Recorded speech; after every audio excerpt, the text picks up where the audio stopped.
Bien, ce matin, une table ronde qui va aborder un point, j'allais dire épineux, mais un point important. Comment concilier la création et puis les contraintes de la création, c'est-à-dire le budget, le travail en équipe, le matériel. Voilà.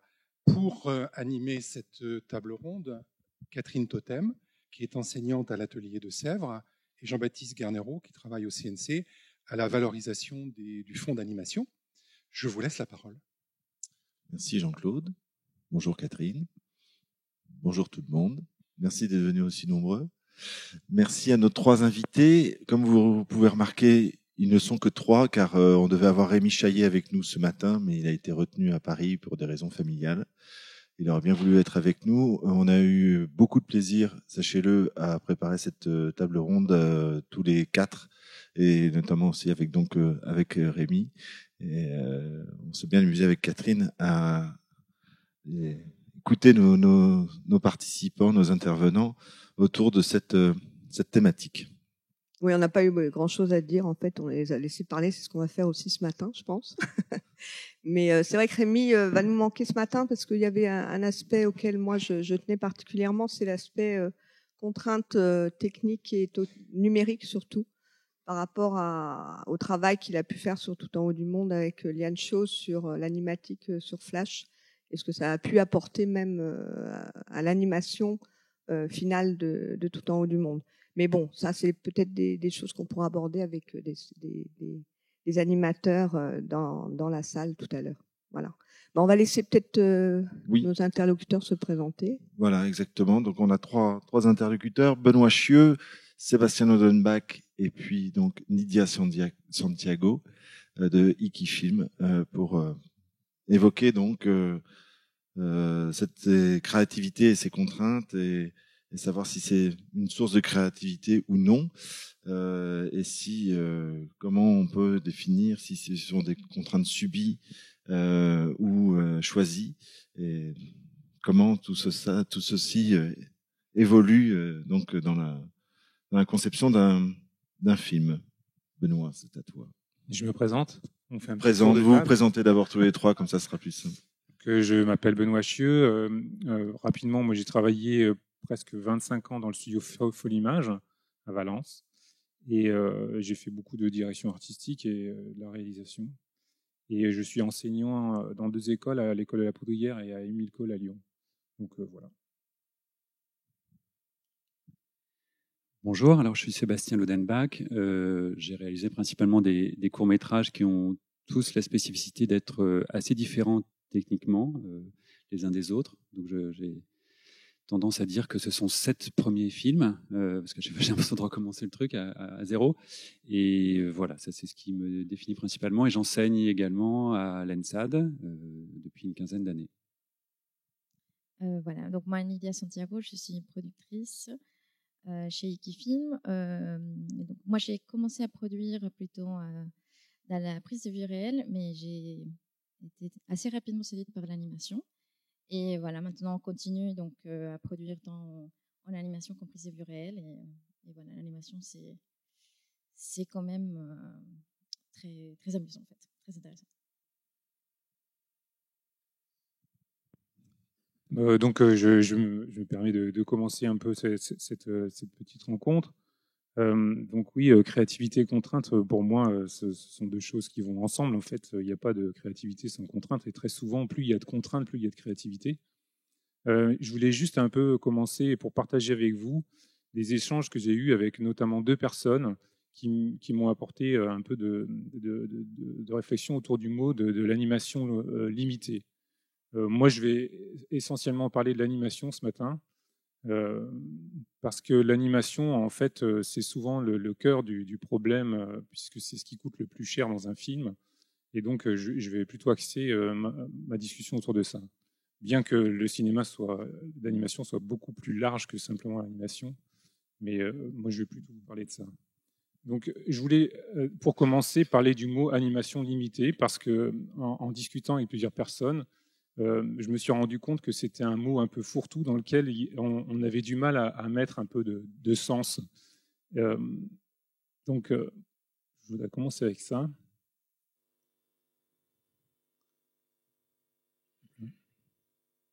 Pardon, excusez-moi.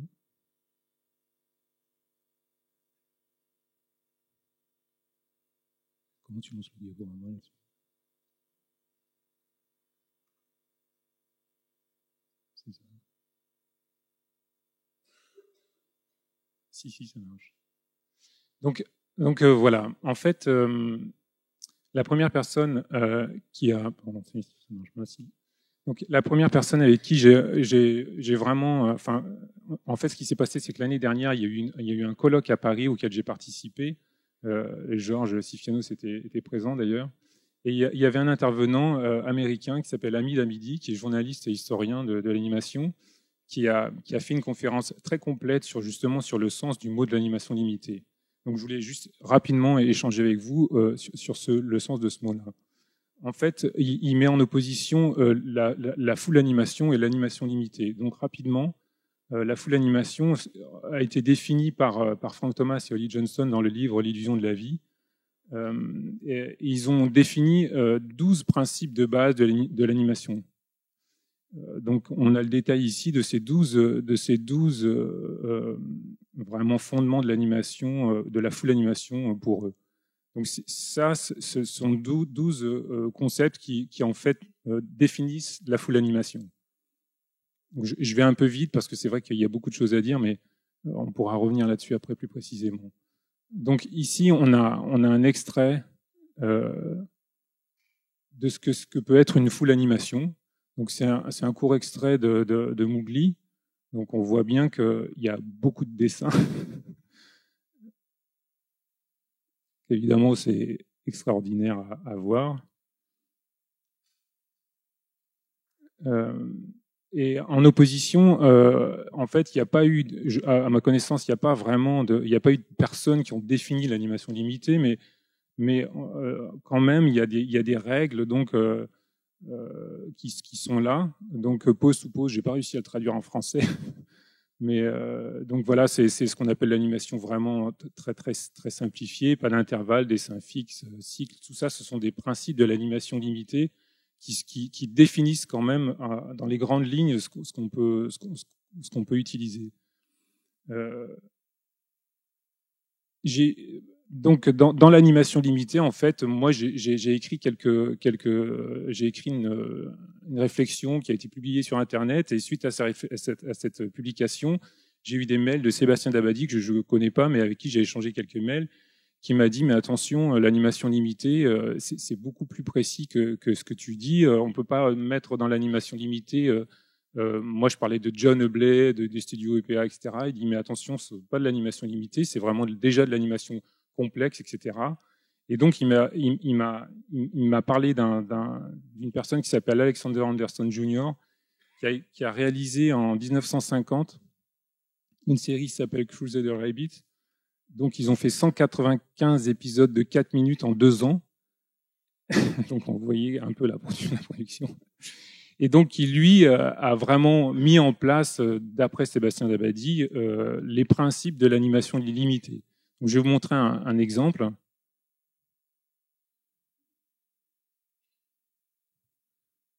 Donc, il n'y a pas de son, mais c'est pas très grave, en fait, parce qu'on voit encore mieux ce que c'est que l'animation limitée quand il n'y a pas de son, parce qu'en fait, il reste plus grand-chose. Donc en fait, voilà la série. Effectivement, sans le son, il se passe rien. En fait, c'est un animatique, en fait. Hein. Donc ça, d'après Sébastien Dabadi, c'est vraiment de l'animation limitée. Effectivement, on retrouve tous les principes que j'évoquais tout à l'heure. Donc, c'est pas la peine d'aller plus loin, mais on voit effectivement que c'est très très très simple. Ouais. Voilà, avec le son, évidemment, ça passe un petit peu mieux. Donc, pour revenir à Hamid Hamidi, il dit qu'en fait, il y a entre la full animation et l'animation limitée tout un champ d'exploration qui a été défini par plusieurs personnes avec des noms différents. Donc, on voit ici que Hanna-Barbera, Ronald Holloway, ces gens-là ont essayé de définir ce qui se passait entre la full animation et l'animation limitée. Hamid Hamidi emploie le terme de animation stylisée, qui est à mon avis le terme le plus exact pour définir l'animation qu'en fait beaucoup de gens utilisent, qui n'est pas de la full animation, mais qui n'est pas de l'animation limitée non plus. Et Sébastien Dabadi, dans les mails que j'ai échangés avec lui, il parle d'animation parcimonieuse, qui est un très joli mot, je trouve, et qui définit aussi ce champ qui existe entre la full animation et l'animation limitée. Donc on voit en fait, et je pense que pourquoi je parle de ça, c'est que très certainement dans les intervenants, et c'est dommage que Rémi soit pas là, mais je pense qu'il se serait retrouvé, on verra avec Sébastien tout à l'heure, mais il se serait retrouvé dans ce qu'on appelle l'animation stylisée, qui est en fait un champ d'exploration entre les deux extrêmes. Donc je trouve que c'est toujours intéressant de mettre du sens sur les mots et donc de savoir pourquoi on parle d'animation limitée, pourquoi on parle de full animation. Et en ce qui me concerne, quand j'ai entendu cette conférence de Hamid Hamidi, je me suis complètement retrouvé dans cette démarche d'animation stylisée. Donc voilà.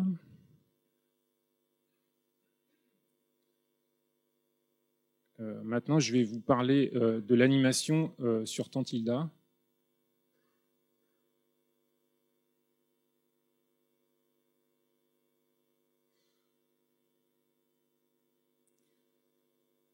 Donc voilà,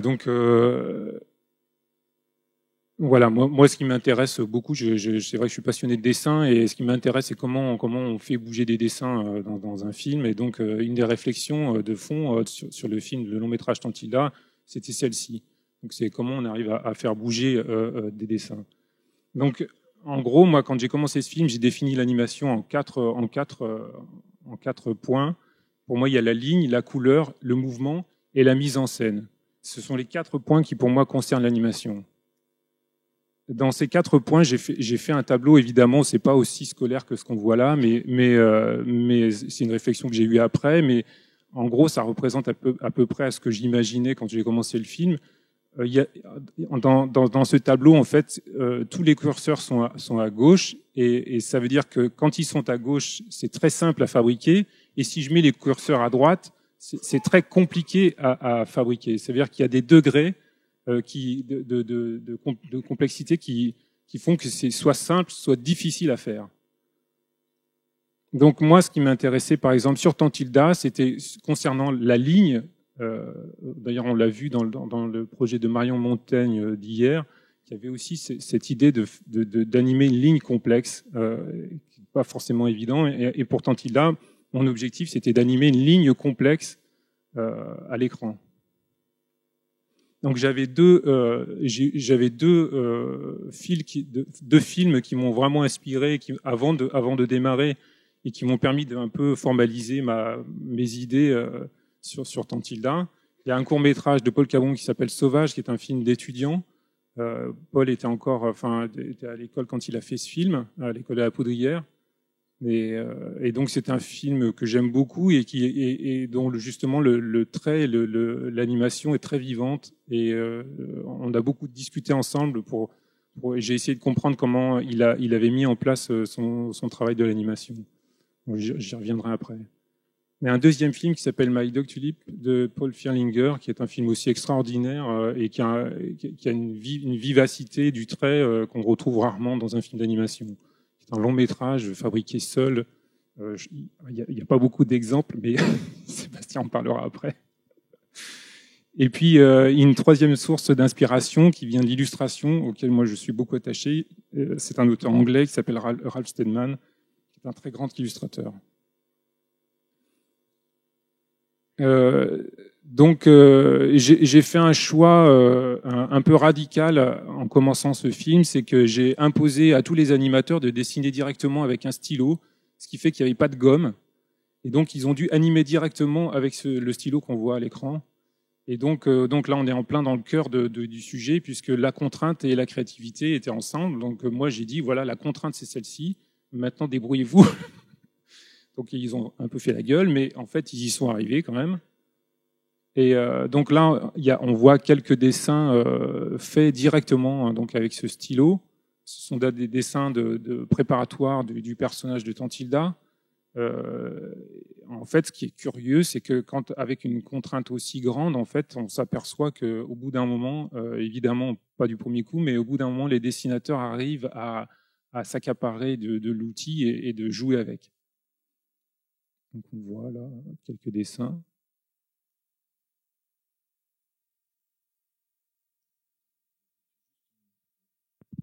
Si. Peux-tu nous dire comment tu as recruté tes dessinateurs? C'est quand même assez intéressant par rapport justement à ce que tu as dit précédemment, par rapport à la hiérarchie des. Alors on a cherché des dessinateurs et il y avait deux contraintes de sélection. En fait, on a pour 50-50, on a décidé de prendre des gens qui avaient un très très bon dessin et qui étaient des bons animateurs. Mais c'était 50-50. Et on s'est rendu compte qu'en fait, il y a parfois de très bons animateurs qui ne sont pas forcément de bons dessinateurs, ce qui paraît étrange, mais en fait, c'est assez vrai. C'est pas forcément lié. Surtout dans la chaîne classique de fabrication de l'animation 2D, où parfois il y a une équipe de traceurs qui reprend le travail de l'animateur, et en fait, le dessin qu'on voit à l'écran, c'est pas celui de l'animateur. Et donc, nous, on a fait le choix d'avoir des très bons dessinateurs, parce que la contrainte du dessiner directement au stylo était très importante. Et donc, il y avait 50-50. Et le résultat, en fait, assez étrange, c'est qu'on n'a pas fait attention, mais les animateurs qu'on a recrutés étaient plutôt jeunes que vieux. Alors, je ne sais pas s'il y a un lien entre les deux, mais c'est vrai que c'était assez net quand même. Moi, j'étais étonné le premier jour où je les ai rencontrés de voir que en fait, les animateurs n'étaient pas. En fait, je pense que ça s'explique un peu dans le fait que il n'y avait pas cette méthode un peu disneyenne de l'animation chez les jeunes animateurs, et donc ils étaient plus proches du dessin. Mais j'ai pas fait d'analyse psychologique particulière. Et Benoît, c'était quoi finalement l'intérêt de ne pas passer par le trait dessiné et de travailler directement au feutre? Alors, quelle incidence ça a eu? Je vais en parler parce que ça a une incidence quand même très importante sur la fabrication. Donc voilà, bon, je passe. Hein, voilà. Donc le deuxième point, c'était la couleur. Alors comme moi, j'avais décidé de mettre l'accent très très fort sur le trait. Pour moi, la couleur, je voulais pas qu'elle prenne le dessus, c'est-à-dire que je voulais qu'on reste que le trait soit très visible à l'écran, et donc ça m'intéressait pas de faire une couleur sophistiquée. Donc j'ai volontairement mis le curseur à gauche en disant je veux des aplats, il y a très peu de couleurs par personnage, etc., etc.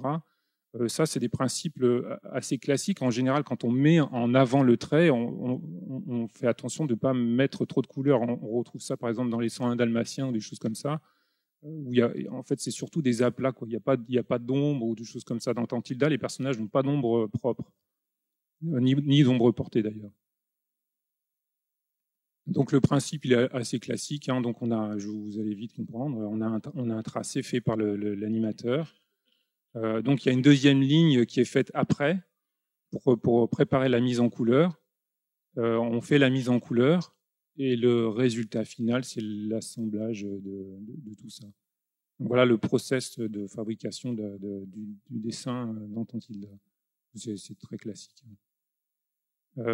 Concernant le mouvement, là aussi, le curseur, je voulais pas mettre le curseur complètement à droite parce qu'en fait, ça coûte très très cher de faire de l'animation en développé ou de la full animation, comme on l'a vu tout à l'heure sur cet extrait de Mowgli. Et donc, volontairement, avec la directrice de l'animation, on a dit on va mettre le curseur au centre, c'est-à-dire que on va mettre l'accent sur la ligne. Et j'y reviendrai sur la mise en scène, mais le mouvement, en fait, on va pas forcément mettre l'accent là-dessus parce que ça coûte très cher.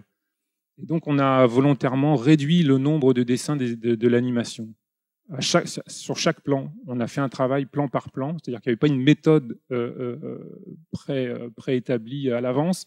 On a fait du cas par cas, et on a à chaque fois essayé de dire bon, comment est-ce que dans ce plan-là, on peut enlever des dessins, est-ce qu'on peut en enlever, jusqu'où ça tient, quoi. Et donc, je vais vous montrer des exemples. Donc, pour revenir à ce que tu disais, Catherine, tout à l'heure, en fait, ça, c'était le schéma de l'animation dans le film précédent, dans le long-métrage qui précède Tantilda. Donc, en fait, on a une chaîne avec un animateur, un assistant, un intervalliste, un traceur. Donc, ça, c'était la chaîne qu'on avait sur le précédent long-métrage. C'est la chaîne classique de chez Disney, dans les années d'or, on va dire. Et donc, avec le stylo, en fait, l'avantage de ça, c'est que si on regarde la chaîne, c'est qu'on a supprimé le poste d'assistant et on a supprimé le poste de traceur. C'est-à-dire qu'en fait, concrètement, vous divisez presque par 2 le prix de l'animation en faisant ça, quoi. Donc ça a un impact direct sur la fabrication. Donc en fait, il y avait de ma part un choix artistique de donner un stylo à des animateurs, mais aussi un choix économique, puisqu'on voit que les incidences sont énormes sur le résultat de la fabrication. Il faut trouver quand même les bonnes personnes qui puissent répondre à ces exigences. Voilà, ça fait partie du jeu. On a fait aussi, ça c'est quand même pas un détail, mais avant de commencer le film, on a fait une formation de 3 semaines de tous les animateurs avec des exercices très spécifiques. Donc, on avait préparé notre coup avec la directrice de l'animation, où on a donné des exercices, notamment de dessin de modèles vivants, de choses comme ça, pour mettre dans le bain tous les animateurs. Et c'est vrai que ça a été très efficace. C'est-à-dire qu'on avait déjà des bons dessinateurs, mais on les a quand même un peu, on leur a un peu forcé la main. Et c'est vrai qu'à la fin des 3 semaines, ils étaient dedans, quoi. Donc là, on voit bien les conséquences directes de ce qu'une contrainte peut avoir sur l'économie d'un film. Donc le résultat, voilà quelques images du résultat final à l'écran de ce qu'on voit. Donc on retrouve ce que je disais, c'est-à-dire qu'il n'y a quasiment pas de couleur sur les personnages. Volontairement, moi, je voulais que les personnages soient blancs pour rappeler le papier, en fait. Ça se rapproche un peu de l'illustration. Donc il y a vraiment très très peu de couleurs, hein. Et évidemment ça met en évidence le tracé. Donc voilà. Oups, pardon.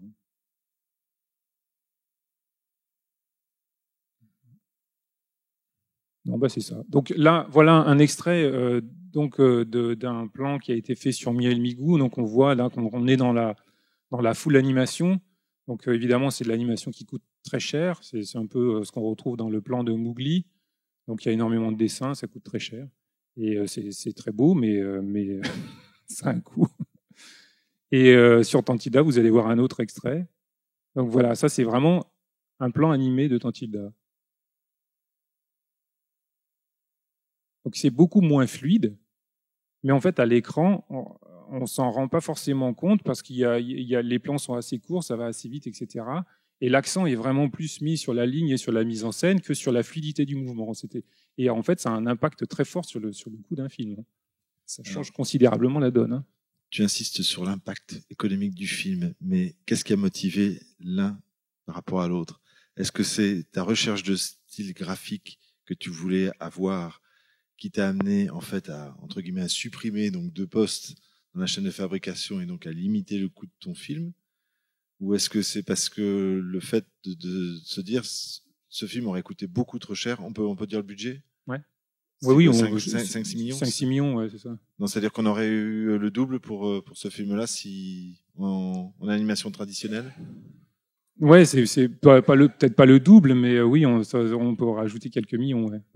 Et donc, quelle contrainte empiète sur l'autre? Est-ce que là, c'est une contrainte, par exemple, choisie, comme je le disais tout à l'heure, ou donc en fait, là, pour moi, subie? en fait, c'est vrai que dans un film, maintenant, pour moi, la contrainte, je considère ça comme un jeu, quoi. Je trouve ça très intéressant de s'imposer à soi-même une contrainte parce que, en fait, c'est pas facile, c'est un pari, mais une fois qu'on fait ce pari-là, ça devient vraiment intéressant. Et pour moi, c'était aussi intéressant de me dire, bon, on va gagner de l'argent, mais aussi on va jouer avec cette contrainte-là, quoi. Et les deux étaient liés, en fait. Je savais qu'on avait moins d'argent sur le film précédent, mais c'était aussi pour moi un pari et de me dire, bon, est-ce qu'on va y arriver? Comment on va faire? Et c'était assez rigolo, quoi. Et pour le coup, est-ce que ça a dynamisé de manière significative la chaîne de fabrication? Complètement, ouais. Complètement, parce que tous les animateurs qui ont participé à ce film, ils se rendaient bien compte que c'était nouveau, qu'ils expérimentaient des voies nouvelles. Et pour revenir par exemple à un exemple tout à fait concret, mais certains de ces animateurs ont travaillé sur la série de Marion Montaigne, mais très certainement s'ils n'avaient pas eu l'expérience de ce film-là, ils auraient eu beaucoup plus de mal. Et donc en fait, il y avait une dynamique très forte dans l'idée de créer quelque chose de nouveau, quoi. Et ce choix, il a été fait après l'étape de storyboard ou il a été fait en même temps? Avant. Ouais, même presque avant. Ouais. Et qu'est-ce que ça a eu comme incidence sur le travail avec le storyboarder? Il n'y a pas eu d'incidence. Aucune. Non. Ça n'a pas changé. Donc, je vais juste continuer pour pas trop monopoliser la parole. Donc, la mise en scène. Donc, encore une fois, on voit que ce tableau, c'est toujours une histoire de balance et où est-ce qu'on enlève et où est-ce qu'on rajoute. Donc là, on voit que volontairement, j'ai moins mis sur le mouvement. Et puis, par contre, je voulais que la mise en scène et la ligne soient plus travaillées. Donc, rapidement, pour moi, il y a deux... comment parler d'une mise en scène simple et d'une mise en scène complexe? En fait, évidemment, c'est très schématique et très simplifié, mais je mets en opposition deux formes de mise en scène, une mise en scène picturale et une mise en scène spatiale. La mise en scène picturale, ça ne veut pas dire qu'elle est moins intéressante, mais elle coûte beaucoup moins cher parce qu'elle est beaucoup plus simple à faire. Et la mise en scène spatiale, elle est plus complexe et quelque part, elle coûte plus cher aussi à fabriquer. Donc, pour rentrer dans le détail de ces deux mises en scène, la mise en scène picturale, c'est en gros, vous considérez qu'un écran, c'est une feuille de papier. C'est-à-dire que tout ce que vous dessinez existe sur la feuille, mais il n'y a pas d'environnement autour de la feuille. Je vais développer un peu cette idée-là. Mais en gros, vous faites un dessin. Quand vous dessinez pas sur le bureau qui est à côté de la feuille. Vous dessinez sur la feuille. Donc tout le monde que vous imaginez est dans la feuille que vous avez devant vous. Donc ça, c'est quelque chose de pictural. Donc je vais développer ça, mais en gros, la mise en scène picturale, elle est assez simple. La ligne d'horizon est souvent au centre, les déplacements sont latéraux, etc. Je vais montrer des exemples de films de mise en scène picturale. Donc peut-être que Michel Oslo est dans la salle. Mais donc, pour moi, ça, c'est un bon exemple de mise en scène picturale. C'est-à-dire qu'on voit que l'image est centrée, la ligne d'horizon est au centre et les déplacements des personnages se font de façon latérale. Un autre exemple qui est très intéressant, c'est celui de Wes Anderson, qui lui revendique complètement une mise en scène picturale, puisqu'il n'y a vraiment aucune diagonale dans sa mise en scène. Et pour aller plus loin, en fait, cette histoire de mise en scène ne concerne pas uniquement l'animation, puisqu'elle concerne aussi les films live. Il n'y a pas la mise en scène, elle n'est pas simplement liée à l'animation, même au dessin animé.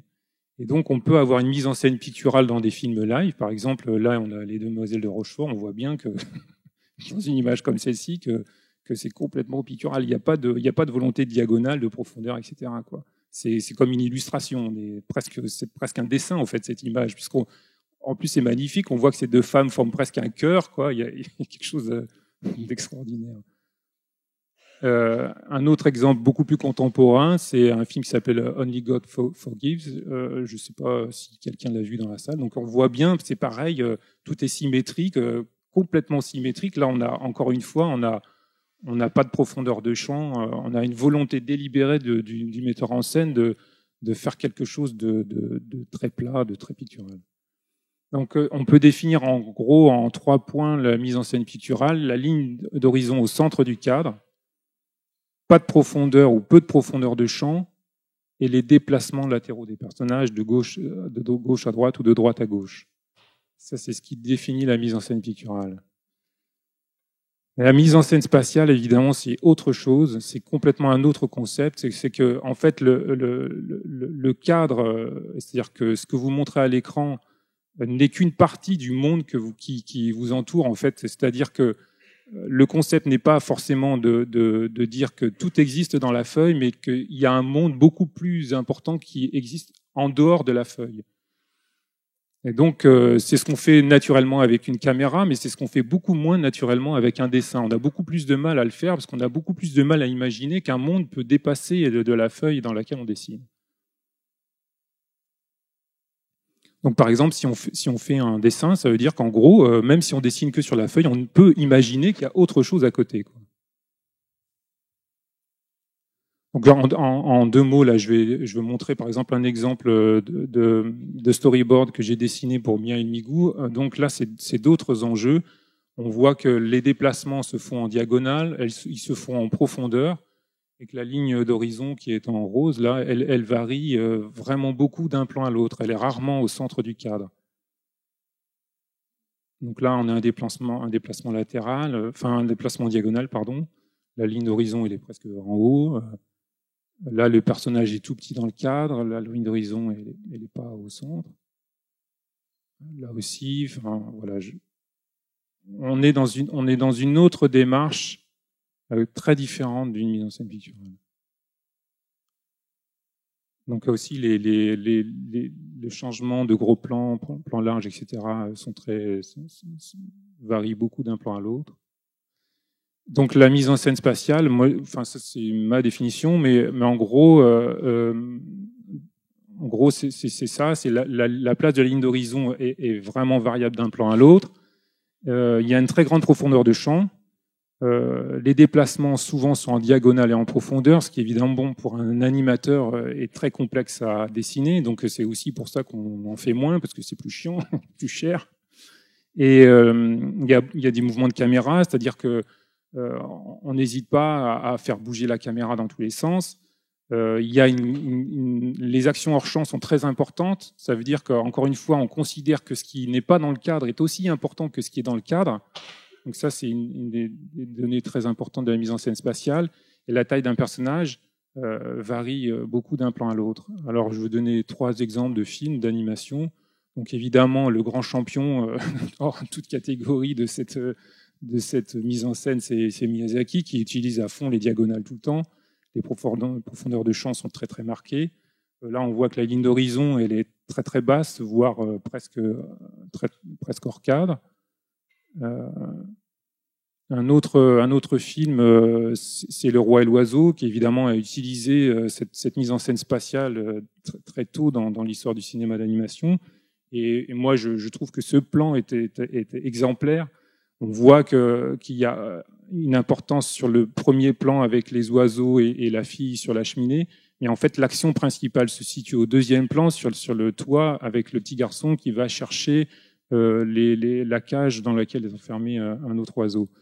Et en plus, on a une plongée, donc là, la ligne d'horizon est complètement hors champ. Donc c'est presque un cas d'école, ce plan. Et un film aussi récent, Lettre à Momo. Donc là, c'est une scène aussi extraordinaire où tout est en diagonale, puisque la scène se passe dans un terrain en pente. Et donc, les profondeurs de champ sont très marquées, etc. etc. Et, voilà, c'est une scène aussi assez admirable dans le genre de mise en scène spatiale. Donc, le résultat final de Tantilda, très rapidement, en deux extraits, le voilà. Donc, on retrouve un peu tout ce que j'ai dit, c'est-à-dire que voilà, il y a une ligne assez sophistiquée, il y a une mise en scène spatiale et des couleurs en aplat. Deuxième extrait.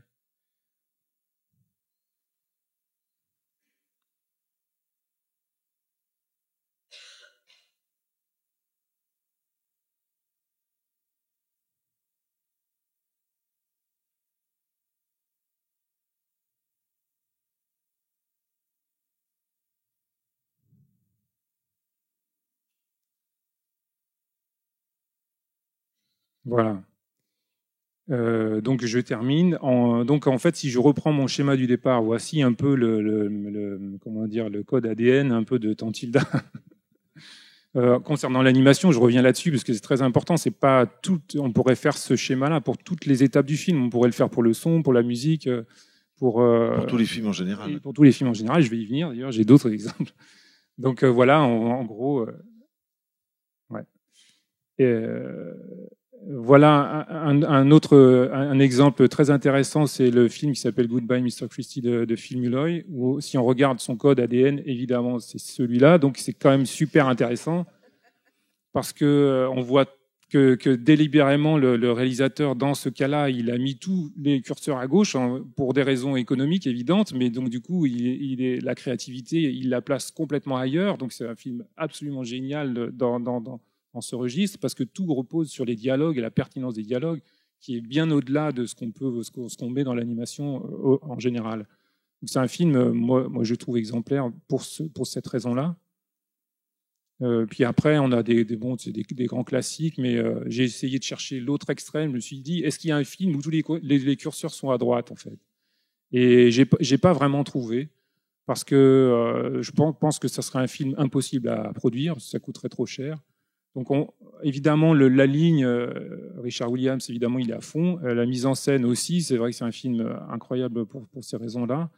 Mais la couleur ou la ligne dans ce film n'est pas complètement... Enfin, ça reste assez simple. Les films de Miyazaki, en fait, ils sont assez proches du film de Richard Williams. On est un peu dans la même chose, quoique le mouvement est un peu moins poussé à droite que celui de Richard Williams.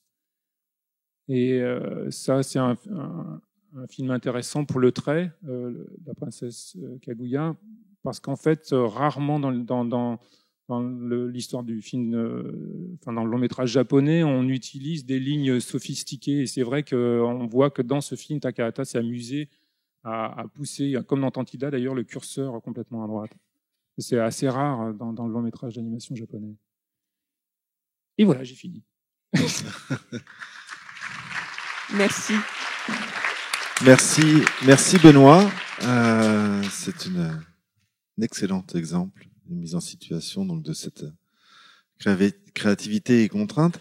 On a un peu parlé déjà par rapport aux aspects économiques, et donc je voulais voir avec Nithya ce qu'en point de vue de la productrice et comment justement dans le cadre d'une production et de court ou de long métrage, tout ça pouvait se marier harmonieusement ou pas. Oui, alors bon, j'ai quelques exemples. Bon, en long métrage, je ne serais pas tout à fait bien placée parce que on n'est pas encore là. Surtout en animation qui est tellement compliquée à produire. Déjà, la prise de vue réelle est compliquée, alors l'animation, on n'est pas encore prête. Donc oui, moi, je vais vous parler plus voilà, sur les différentes contraintes qu'on peut traverser, oui, sur différentes étapes du projet, que ce soit dès le développement jusqu'à la post-production. Donc, pour moi, déjà de base, le cinéma, faire du cinéma est une contrainte pour l'auteur-réalisateur souvent. Parce que moi je trouve que c'est pas évident pour tout le monde de travailler en équipe, en fait, de faire confiance à d'autres personnes, d'être à l'écoute aussi. Voilà, les réalisateurs ont des idées, des images très précises, surtout en animation qui est tellement visuelle. Et du coup, des fois, moi je trouve que les auteurs ont du mal à mettre ça sur papier. Rien que voilà pour faire donc au moment du développement. Donc commencer à travailler sur le scénario, moi je trouve que c'est très compliqué en fait l'animation à mettre sur papier, surtout pour des projets pour ceux qui l'ont vu, Tulien qui est un récit atypique. Il n'y a pas vraiment de structure narrative parce que c'est basé sur un conte amérindien en fait. Donc Tulien c'est un esprit corbeau et donc voilà c'est un récit voilà, qui part, je ne vais pas dire qu'il part dans tous les sens, mais il y a beaucoup de relations entre les personnages, et puis il y a des idées, il y a des relations entre les différentes idées, etc. Mais ce n'est pas tout à fait évident, en fait. C'était pas tout à fait évident à mettre sur papier, et c'est peut-être pas tout à fait évident à voir non plus. Même si nous on adore ça, mais voilà, donc c'était assez compliqué. C'est assez compliqué, je trouve, donc de faire de développer déjà un projet d'animation. Alors, j'avais quelques images donc sur Willy et Tulien aussi. Je me souviens plus ce que j'avais mis en fait.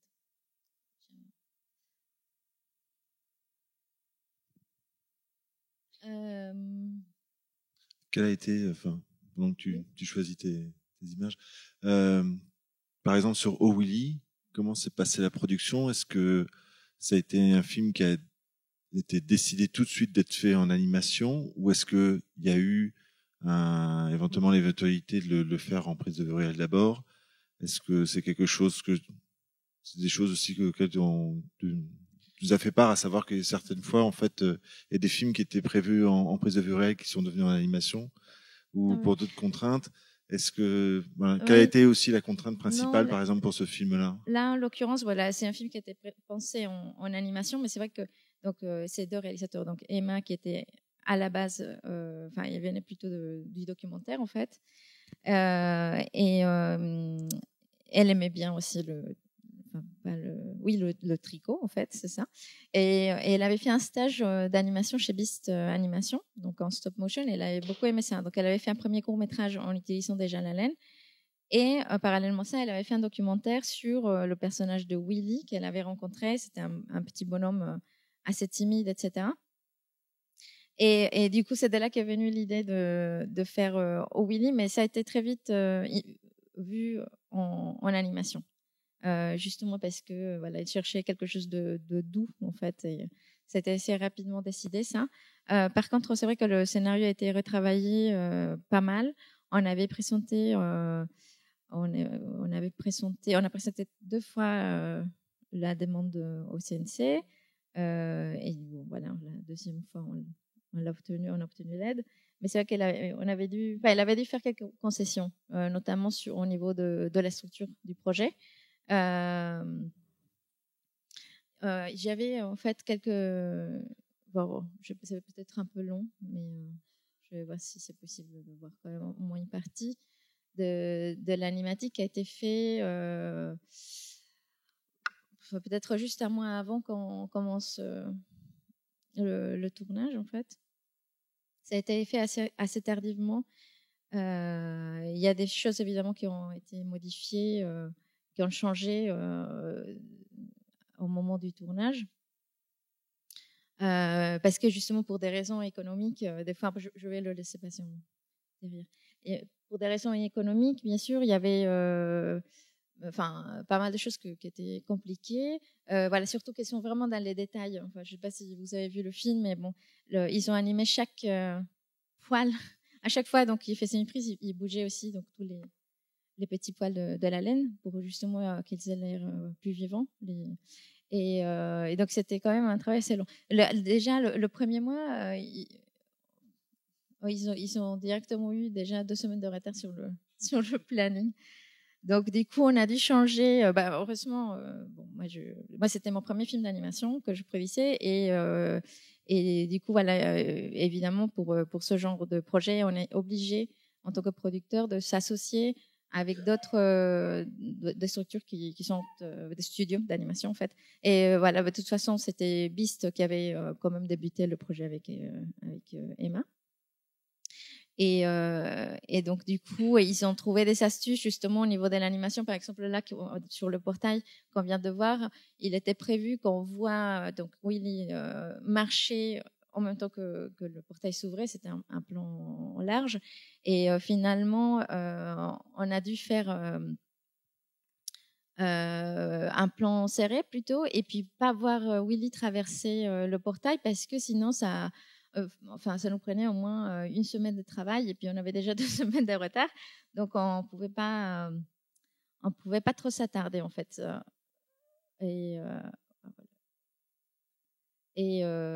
Donc voilà, enfin tout au long du film, on a dû trouver des astuces. Et en plus, voilà, je parlais tout à l'heure de l'écriture, et c'est vrai que pour nous, dans les projets qu'on a eu jusqu'à là, peut-être on est un peu laxiste sur ce coup-là, peut-être, mais en fait, on laisse vraiment explorer vachement aussi les réalisateurs, et l'écriture de Willy, elle a continué au-delà pendant le tournage.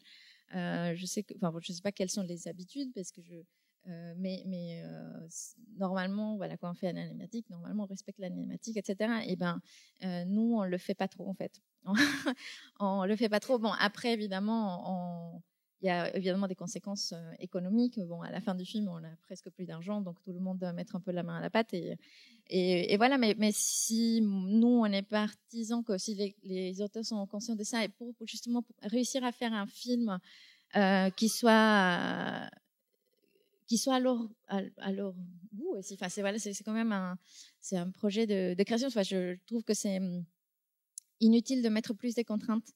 Déjà. De pression économique, tout simplement. Oui, je pense que c'est pas. Enfin bon, il faut le savoir. Voilà, il faut en être conscient parce qu'évidemment, ça n'existe plus les producteurs mécènes, ou s'il y en a, j'aimerais bien les connaître parce que de temps en temps, on en a besoin. Mais voilà, on est dans une, voilà, il y a des réalités économiques à respecter, etc. Mais je pense que justement, en dialoguant avec les auteurs, on peut toujours trouver des ententes. Et surtout, c'était un. Je ne suis pas tout à fait le truc, mais en fait, pour nous, ça c'est un aspect très important aussi de relation avec les auteurs. C'est de sentir qu'ils sont aussi à l'écoute, qu'on peut avoir une relation de confiance mutuelle. Et qu'on va aussi dans le même sens artistique. Et ce qui ne veut pas dire qu'on est toujours d'accord aussi avec nos auteurs, mais à partir du moment où il y a une relation de confiance, même s'il y a des désaccords, comme on fait confiance à l'auteur, voilà, des fois, donc on cède sur certains aspects parce que on leur fait confiance. Et voilà, pour moi, c'est très important ça, quoi, d'avoir de base cette confiance mutuelle. Et puis voilà, les fois où il n'y a pas eu cette confiance, les projets ne se sont pas faits. Voilà, c'est une contrainte que vous imposez justement dans le choix des films que vous produisez. Oui, absolument, parce que c'est des longues périodes de travail. Voilà, on construit une relation avec nos auteurs, et donc pour nous c'est essentiel. Oui, c'est une des contraintes effectivement qu'il y ait pas seulement une envie de travailler, ou qu'on trouve. Des fois, il y a des projets super intéressants qui arrivent, mais si on trouve qu'il ne peut pas avoir vraiment d'échange, on ne peut pas travailler avec des personnes avec qui on ne peut pas avoir d'échange.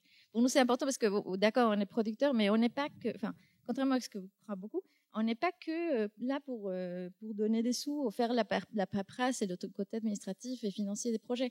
On s'implique aussi. Voilà, ça nous intéresse aussi, évidemment, sinon on ne ferait pas ça, en fait, je pense.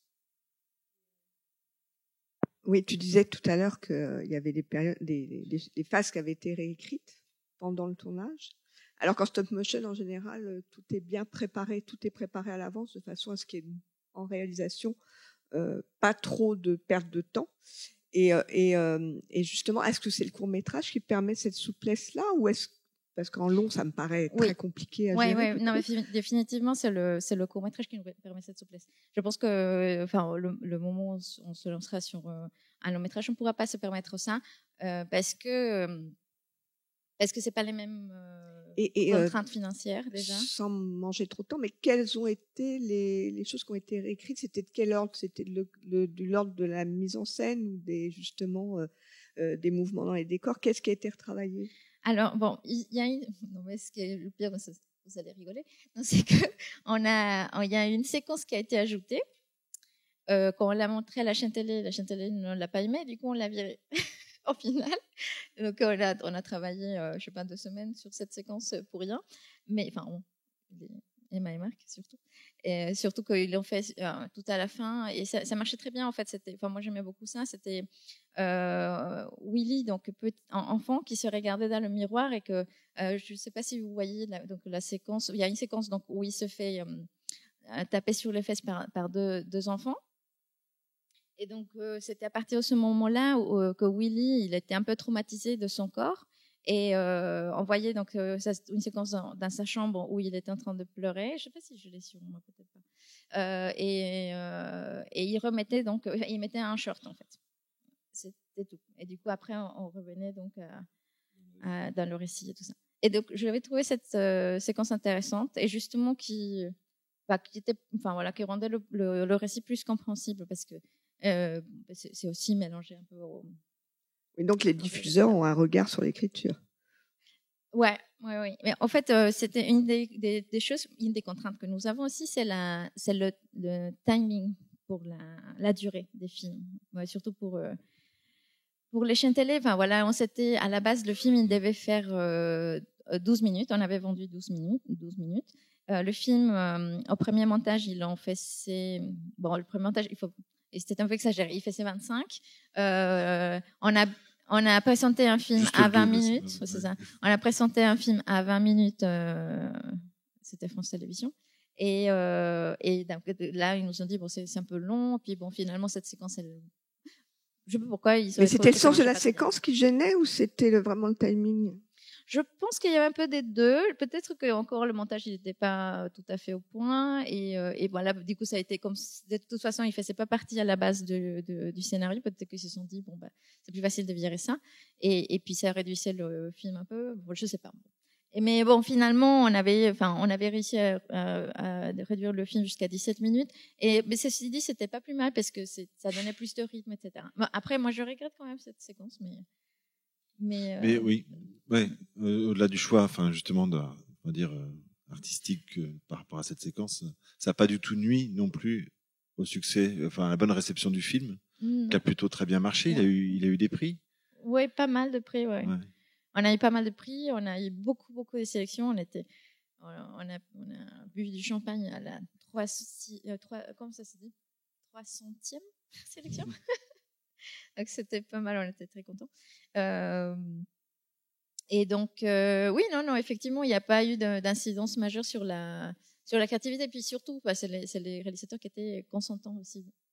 Enfin, ils étaient, franchement, ça c'est super agréable de travailler avec des réalisateurs qui sont si impliqués, etc. Et puis, il n'y a pas que aussi.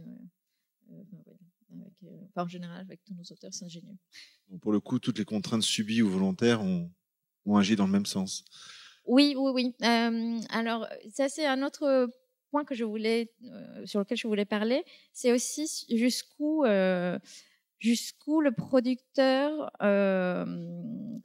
impose des contraintes au réalisateur sous prétexte que, il y a des financiers ou des gens qui, ou jusqu'où on peut aller pour chercher des financements aussi. Parce que, aussi, il nous arrive donc de présenter des projets, d'avoir des retours des lecteurs. Des fois, il y a des retours intéressants. D'autres fois, on trouve que c'est des retours qu'ils auraient pu se garder pour eux-mêmes. Voilà. Et du coup, c'est jusqu'où on peut aller aussi. Qu'est-ce qu'on peut demander aux auteurs? Moi particulièrement, j'aime bien. Quand j'ai des retours que je trouve qui ne sont pas adaptés, etc., souvent je ne les donne pas toujours tels quels en fait, parce que les auteurs des fois ils pourraient parce qu'ils pourraient se poser des questions qui seraient à mon sens inutiles. Donc des fois on ne dit pas tout. Quand on trouve des trucs intéressants, on les dit, etc. Après il y a des trucs qui peuvent tourner un peu en blague. Comme c'était le cas sur Julien, on avait présenté un comité et le comité avait fait des retours très variés et un des retours c'était que le phoque qu'on a sur le dossier avait une casquette et ils avaient un peu bloqué dessus et ça nous avait fait rire. Du coup c'était on a un peu tourné notre dérision, mais finalement au final le phoque n'a pas de casquette. Là en fait c'était dans le dossier qu'on avait présenté, donc il y avait une casquette au phoque et tout le monde, ils nous avaient dit qu'ils trouvaient un peu idiot le phoque et tout ça. De toute façon, dans le film, le phoque est un peu idiot. Et du coup, finalement, ça c'est l'image finale. Et finalement, c'est drôle parce que, ça nous avait fait rigoler tout ça, mais au final, ils en ont tenu compte les filles quand même. C'est assez drôle. Mais c'est aussi, je pense que le rôle de producteur, c'est aussi d'une part protéger un peu quand même l'auteur. Non. Et, ouais. Juste dernière chose avant de passer à Sébastien. Toutes vos productions sont franco-françaises ou comment ça se passe dans le cadre de production justement avec l'étranger? Est-ce que c'est un point d'ailleurs qu'on avait abordé avec Rémi Chaillet et la difficulté justement de produire, ce soit en court ou en long métrage, hein, mais ce genre avoir plusieurs plateaux ouais. Qui tournent en même temps. Alors oui, donc les contraintes avec la coproduction. Donc non, effectivement, pardon. Donc, non, on fait pas tous nos films avec des productions franco-françaises. Non, on fait aussi des coproductions à l'étranger. Et c'est vrai que ça peut. Il y a c'est comme avec les auteurs en fait. Il faut vraiment avoir une confiance absolue dans les coproducteurs, etc. Et puis ce qui est compliqué en fait, c'est toujours financièrement en fait. C'est de bien pouvoir déterminer quelles sont les tâches et les dépenses du coup, qui vont être faites par pays. Et ça, c'est pas toujours évident. Nous, moi, ce que je préfère faire souvent, c'est vraiment faire regrouper en fait. Enfin voilà, faire la post-production dans un endroit, le son dans l'autre, mais garder quand même la production. Idéalement, oui. À moins que, enfin voilà, dans le cas et de Marc, pardon, ils sont belges et Beast Animation est une société belge, donc c'était. Et puis surtout, c'est un studio excellent en stop motion, donc il n'y avait aucune raison qu'on le fasse ailleurs. Et puis, voilà, c'est ça, c'est ciblé aussi. Quels sont les atouts de chacun et les capacités. En amont pour organiser au mieux le travail. Oui.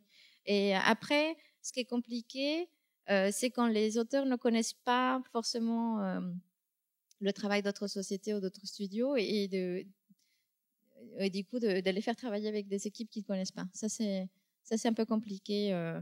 Voilà, mais bon, souvent on trouve des astuces. Soit on prend par exemple là je pense que sur le projet de Gousselin, on aura un peu le cas. Donc c'est un projet qu'on est en train de coproduire avec la Pologne et donc on pense, normalement on fait toute la post-production en Pologne, mais Adrienne Novak, donc elle a déjà en tête de faire, de travailler avec tel ou tel compositeur. Et du coup, ce qu'on va faire, c'est louer des studios là-bas. Prendre plus la technique, mais garder quand même les talents avec qui souhaite travailler Adrienne. Donc voilà, c'est assez compliqué quand même. Je crois qu'on le verra aussi avec La vie de Courgette cet après-midi où il y a eu plusieurs lieux comme ça. Est-ce qu'on peut avoir un tout petit extrait de Julienne pour le plaisir? Alors, je sais plus pourquoi j'ai mis cet extrait-là. Attendez, que je mette. Pourquoi ça marche pas? Ah si, c'était par rapport. Ah oui.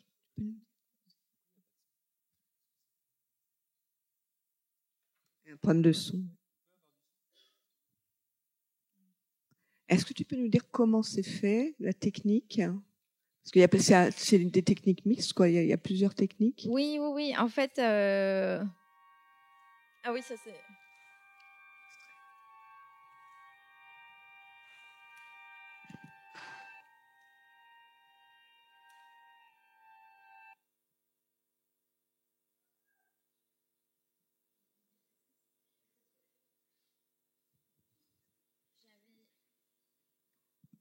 Si.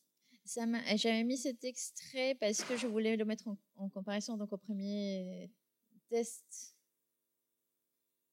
qu'ils avaient fait les filles, notamment avec un extrait avec les chamans qui sont super beaux, je trouve. Ah non, il y a juste les photos.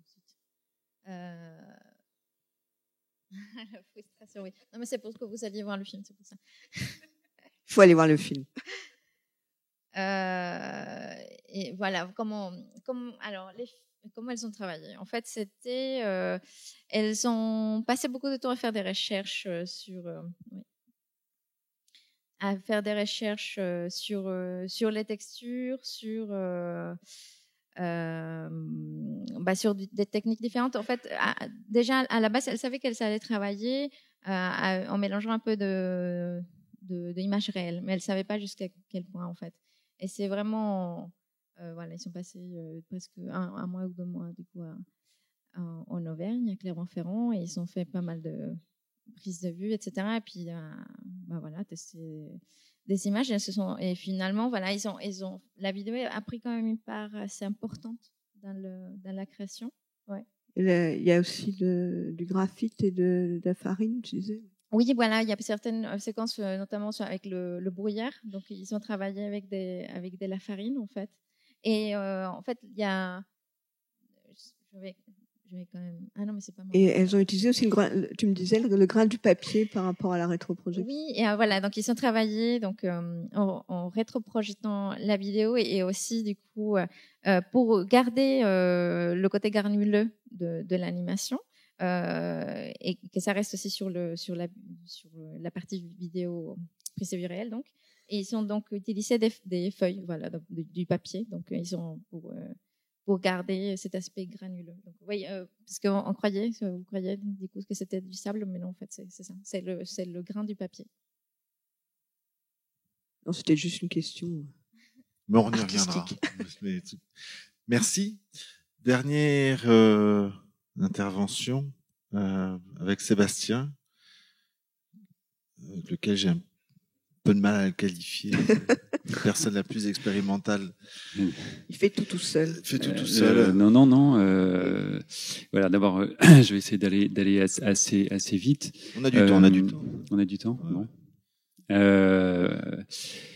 Je voulais juste rebondir sur ce que tu disais au tout début en disant que la contrainte principale, c'était tout simplement de faire du cinéma. C'est vrai que je suis assez d'accord avec ça, et en particulier quand on fait du cinéma d'animation, puisque c'est une évidence, mais c'est pas mal de se le rappeler aussi, c'est qu'on est obligé de réinventer intégralement le monde qu'on veut représenter. Et c'est une contrainte très contraignante, très forte, et en même temps extrêmement libératrice. On a pu le voir là dans tous les exemples qu'on vient de nous montrer. Et c'est génial de faire ça. Je trouve ça formidable. Je trouve que c'est un terrain d'expérimentation encore extrêmement vaste, avec plein de contrées inexplorées, et qu'il y a encore beaucoup de choses à faire. Pour reparler de mon expérience, c'est vrai que la contrainte m'intéresse en tant que processus justement libératoire. Donc, je vais revenir un petit peu en arrière. En gros. En fait, je suis un des membres fondateurs de l'UANIPO. Donc, l'UANIPO, comme l'Oulipo, est une sorte de laboratoire qui travaille justement à partir de contraintes. Donc, ouvroir d'animation potentielle. Alors, il y a un petit site alors, on est vraiment un groupuscule. Et on se réunit pas très souvent, mais pour moi, ça a été absolument déterminant en fait de rencontrer ces personnes-là et de commencer à réfléchir autour de contraintes qui sont donc des contraintes que nous nous imposons à nous-mêmes. Hein. Nous sommes des rats qui construisons le labyrinthe dont on essaie de sortir. Voilà. Alors on essaye de trouver des contraintes spécifiques à l'animation. Il n'y en a pas beaucoup. L'une, et je vais en parler très très rapidement parce qu'elle a une influence sur beaucoup d'autres choses que j'ai pu faire par la suite. C'est cette contrainte que nous avons nommée la cryptokénographie, qui est un assez joli mot qu'il faudrait faire rentrer au dictionnaire. Le principe de cette contrainte, c'est de faire une animation pour laquelle c'est uniquement l'animation qui porte le sens de cette animation. Alors c'est un petit peu théorique, mais en gros, si vous regardez le film, on comprend parfaitement ce que c'est. Si on fait pause, on ne comprend pas ce que c'est. Aucun des photogrammes de l'animation n'est porteuse du sens. Alors, je vais vous montrer un tout petit exemple. Il se trouve que, comme je suis enseignant, c'est très facile de faire travailler les autres, et donc notamment des élèves. Donc, voici un petit film qui a été fait. Donc, pendant un moment, ça a été un exercice d'école. Et là, voilà, une toute petite animation faite par Sylvain Derosne, qui est un réalisateur avec lequel j'ai travaillé par la suite sur un film qui s'appelle Daphné ou la belle plante.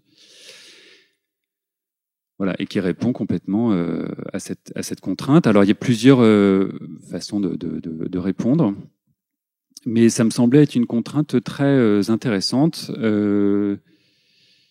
parce que justement, elle avait trait directement au mouvement. Et alors, voilà.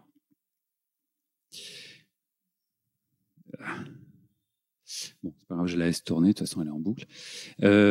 Donc, on en a fait plusieurs comme ça. Je vais pas développer davantage sur l'UANIPO, mais voilà, c'est quand même un moment un peu clé qui a fait que j'ai souhaité me mettre dans des situations où j'étais obligé de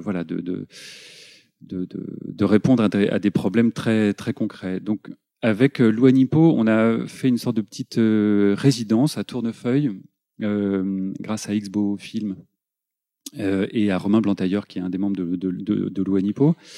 Le principe, c'était de faire... on avait pris comme contrainte le temps de fabrication, donc c'est quelque chose qui revient très souvent là dans toutes les interventions. Hein, l'animation, c'est long. Et donc, on s'était dit, on a 10 jours, et on va essayer d'animer 1 minute par heure de travail, ce qui fait qu'à la fin des 10 jours, on avait 60 minutes, ce qui était une contrainte très forte, trop forte, très intéressante. C'était un échec total, mais c'était bien parce que ça a fait. Donc on était 2, il y avait Romain et moi, et on a fait chacun un film. Et C'était pour nous une sorte de boîte à outils. Alors, je vais vous montrer une petite bande-annonce de ce film qui s'appelle 11, La Force. Je ne vous cache pas qu'en festival, ça a été un véritable four. Ça n'a pas du tout marché.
C'est un peu pompeux. Mais il y avait plein d'idées là-dedans. Il y avait évidemment des choses qu'on retrouve dans l'animation industrielle, des choses pour gagner du temps, des images fixes, des mouvements de caméra comme ça sur des images fixes. Mais il y avait aussi des choses que j'avais rarement vues, donc notamment l'utilisation de ralentis par fondu enchaîné très très lent. Alors il y a des réalisateurs, on en a parlé hier d'Éric Benoît, quelqu'un comme Frédéric Bach. C'est vrai que c'est quelqu'un qui a utilisé beaucoup les fondus enchaînés avec talent, évidemment. C'est quelque chose qu'on retrouve pas très souvent. Et puis le fait d'avoir une animation qui est limitée ou parcimonieuse, mais dans le sens où on va retirer des informations au niveau graphique, c'est-à-dire que les formes ne sont pas fermées, elles sont même ouvertes, voire très ouvertes, et quelquefois tellement ouvertes qu'elles sont absolument inexistantes. Donc ça, c'est un peu dans la ligne du film de McLaren, Blankety Blank, qui est pour moi un film de référence. Chef-d'œuvre absolu. Et c'est vrai que notre œil, notre cerveau, on travaille beaucoup et on peut reconstituer toutes les parties manquantes. Donc là, par exemple, il y a la scène de la danse. Il y a beaucoup d'images blanches dans cette scène. On les voit, mais ça passe. Ou en tout cas, c'était un peu le pari. De faire un film comme ça. Donc ce film qui dure une douzaine de minutes a été fait en 10 jours avec une animation effectivement parcimonieuse, c'est-à-dire qu'il y a des moments où c'est pas du tout animé et des moments où c'est quand même assez fluide. Et certains dessins ont pris 5 secondes à faire, d'autres évidemment plus, mais ça dépendait des séquences. Je vais pas m'étendre sur comment le film a été conçu en termes narratifs, puisque ça raconte quand même une histoire.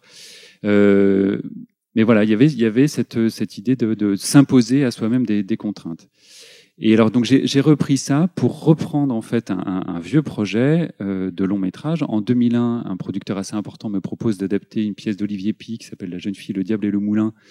Cette pièce d'Olivier Py étant elle-même l'adaptation d'un conte de Grimm qui s'appelle La jeune fille sans main. Et on travaille pendant 7 ans au développement de ce film. On écrit le scénario, on fait tout un storyboard, l'animatique, on fait des pilotes. On fait un pilote chez Folimage d'ailleurs, qui était très bien. Et on avait des partenaires. Il y en a un qui est dans la salle d'ailleurs. On avait des partenaires en distribution. Et puis, le film, n'a pas trouvé suffisamment de financement, donc il a été abandonné. Au bout de 7 ans. Et puis, pour moi, c'était plié. Sauf que cette histoire me trottait dans la tête et que j'aimais tellement ce conte et la pièce, mais particulièrement ce dont parlait le conte, que je n'ai pas souhaité l'abandonner. Et il y a un moment, je me suis dit, tiens, je vais le faire en prise de vue continue avec des acteurs. Donc, j'ai réécrit un petit synopsis d'une dizaine de pages, donc une nouvelle adaptation, mais en repartant du conte. Et puis, personne n'a été intéressé par ça. Enfin, bref, en fait, je vous parle que d'une succession d'échecs. Je me rends compte. C'est un peu terrifiant. Tu veux intervenir ? Non, mais ce sont des échecs, donc des contraintes, mais le fait qu'ils trouvent quelque part, je ne vais pas dire une fin heureuse, mais en tout cas un déroulement. On va voir, c'est pas fini. Et j'ai une grande chance dans la vie, c'est que je suis marié. Ça c'est bien. Avec quelqu'un qui m'a permis qui a été résidente, enfin pensionnaire à l'Académie de France à Rome et qui donc m'a emmené dans sa valise. Et donc j'ai pu bénéficier d'une résidence fortuite, involontaire et fort heureuse d'1 an. Et je me suis dit, qu'est-ce que je vais faire pendant cette résidence d'1 an? Et je vais prendre ça et ça, c'est-à-dire ce qu'on vient de voir et le projet de long métrage, et je vais faire le long métrage tout seul. Voilà, c'était quand même un petit peu ambitieux et que je savais pas si j'irais jusqu'au bout. Je me suis mis une autre contrainte, c'est que j'en ai parlé à plein de gens et que donc il fallait bien le faire. Et que par ailleurs, donc j'ai fait un blog qui est celui-ci. Mais ça, c'est important aussi quand même dans un processus très solitaire, c'est que quand on est complètement seul, on est très souvent découragé et on peut abandonner. Hein, ça arrive à des tas de gens très bien pour des projets formidables. Mais voilà, donc j'en ai parlé effectivement à des tas de gens. J'ai fait un blog et j'ai commencé à dessiner. En fait, j'étais vraiment sur les starting blocks. J'avais qu'une seule envie, c'était de dessiner. Et donc je suis reparti de ce petit synopsis, mais en me disant je vais le faire de la manière la plus libre possible. C'est-à-dire que j'ai pas envie de m'embêter. Et donc, je n'ai pas fait de storyboard, je n'ai pas réécrit de véritable scénario, et je fais le film en commençant du premier plan et en allant jusqu'au dernier, et en l'improvisant donc sur ce canevas qui est celui du conte. Quand je dis que je l'improvise, c'est-à-dire qu'il m'arrive très souvent de prendre des chemins de traverse, parce que y a des choses qui sont écrites dans le synopsis et que j'ai pas envie de faire. Ou bien parce que d'un coup, en faisant un plan, le plan suivant arrive et puis en fait je vois que ça part complètement de travers et qu'il y a un moment il faut que je revienne sur mes pas. L'autre contrainte, mais qui là était un peu plus un peu par hasard, c'est que je ne savais pas au départ si j'allais le faire en animation totalement analogique, c'est-à-dire en dessinant sur du papier, ou si j'allais dessiner sur des logiciels dits zéro papier. Et puis, en fait, en arrivant à Rome, il se trouve que j'avais du papier et j'avais pas de logiciel, donc j'ai commencé à faire les films sur du papier. L'inconvénient du papier ou son avantage, c'est que il y a un délai entre le moment où on fait les dessins et le moment où on peut les regarder. Enfin, on peut évidemment les faire défiler comme ça, mais c'est un peu limité aussi. Et que, comme j'avais très envie de dessiner et pas du tout envie de passer du temps à filmer, j'ai pas filmé mes dessins. Donc j'ai travaillé comme ça pendant 1 mois. Alors au bout d'1 mois, j'ai quand même rencontré une sympathique jeune fille qui s'ennuyait. Et donc je lui ai dit, écoute, est-ce que tu pourrais me filmer quelques dessins, parce que il faudrait quand même que je vois un petit peu ce que ça donne. Elle m'a filmé 30 plans et j'ai vu que ça fonctionnait suffisamment pour moi. Et donc et j'ai continué comme ça. Donc je suis revenu de Rome avec 460 plans que je n'avais pas vus. Voilà. Donc et pour lesquels il n'y avait donc pas de préparation, pas de storyboard, donc des tas de problèmes évidemment au final. Voilà, moi la liberté que je trouve là-dedans, c'est que donc c'est un film qui s'écrit avec des dessins, c'est un film qui s'écrit avec des dessins en mouvement. Alors évidemment, c'est un film que j'ai porté pendant des années, donc il m'habite complètement. Et il y a une espèce de rapport très fusionnel entre le personnage principal. Alors il se trouve que le film raconte la trajectoire d'une jeune fille. Je vais spoiler un peu le film. Raconte la trajectoire d'une jeune fille dont les mains, dont les mains ont été coupées par son père. Voilà, un père fort sympathique qui a joué son rôle de père et qui donc tranche les mains de sa fille à coups de hache. Et donc il y a un moment, en fait, assez rapidement, je me suis complètement identifié à cette jeune fille qui elle n'avait pas de main et moi j'en avais qu'une seule pour dessiner. Et il y a des tas de moments où en dessinant, en animant, j'étais cette jeune fille. Et comme le film me guide, je suis complètement... c'est une espèce de psychanalyse, en fait, ce film. Par ailleurs, c'est une grande masturbation aussi, évidemment, parce que je prends un grand plaisir à faire ça, solitaire, pour l'instant, parce que je n'ai aucune idée de ce que ça va donner au final. Je vais essayer de faire un film quand même, mais je ne sais pas du tout comment les spectateurs vont le prendre. Voilà, pour moi, c'est la démarche pour l'instant qui m'intéresse. Le résultat m'intéresse aussi évidemment, mais je suis complètement dans la démarche. Donc je ne me préoccupe ni de diffuseur. D'ailleurs, je trouve ça quand même insensé qu'un diffuseur dise qu'un film est trop long. Je trouve ça dingue, mais bon, c'est une autre question. Je m'occupe pas de diffuseur, je m'occupe pas de cible, je ne sais pas à qui le film s'adresse.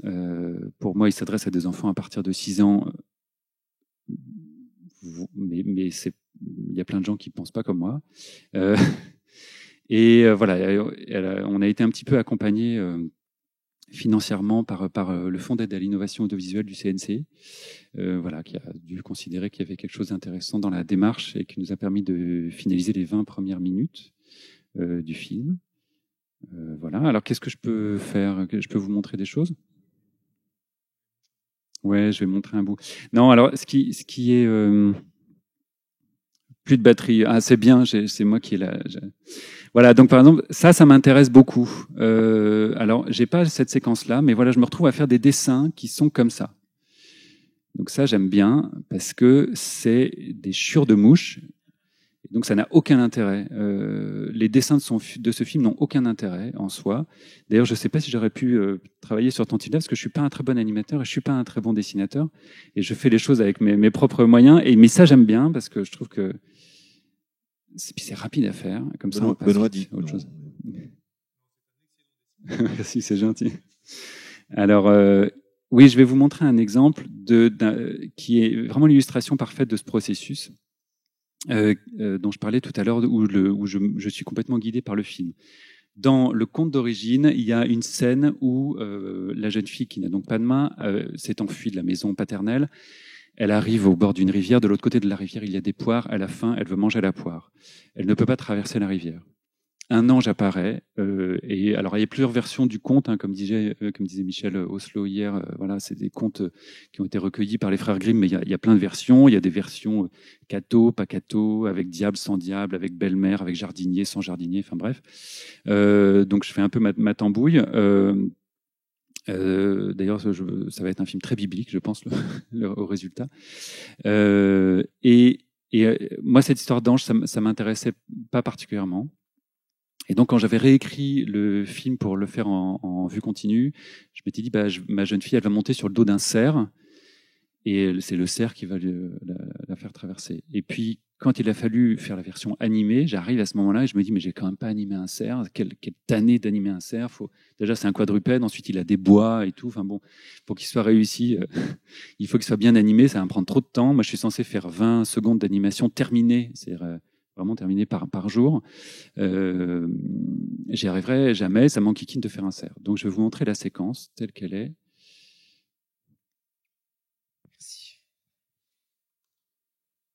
Le son n'est pas définitif. D'ailleurs, vous allez reconnaître une voix amie dans cette petite séquence qui fait 3 minutes.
Comment se fait-il qu'une fille si jeune rejoigne le fond de mon lit?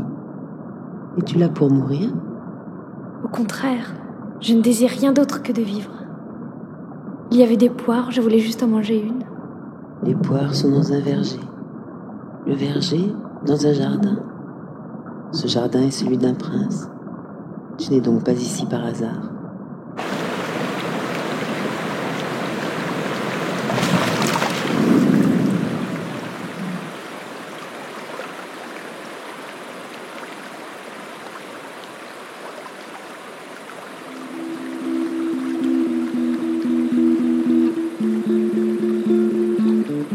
Va, mange et vis.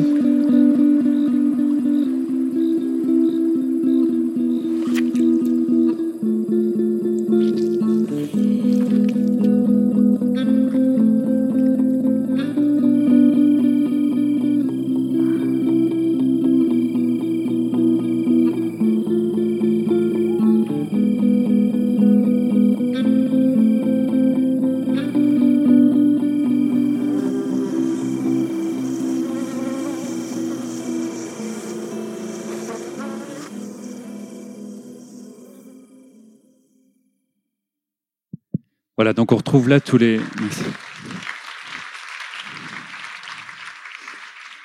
On retrouve là un petit peu toute la boîte à outils justement dont je parlais tout à l'heure. Donc les fondus enchaînés, les plans fixes, voilà les choses, les animations parcimonieuses et partielles.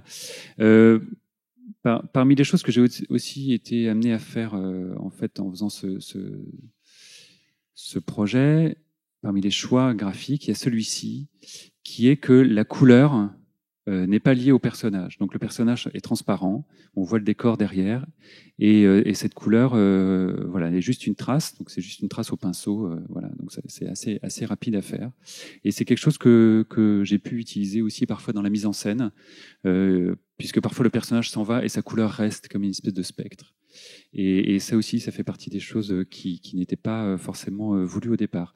Alors juste pour revenir sur cette scène, en gros, je me dis, j'ai pas envie de faire un cerf. Qu'est-ce que je vais faire?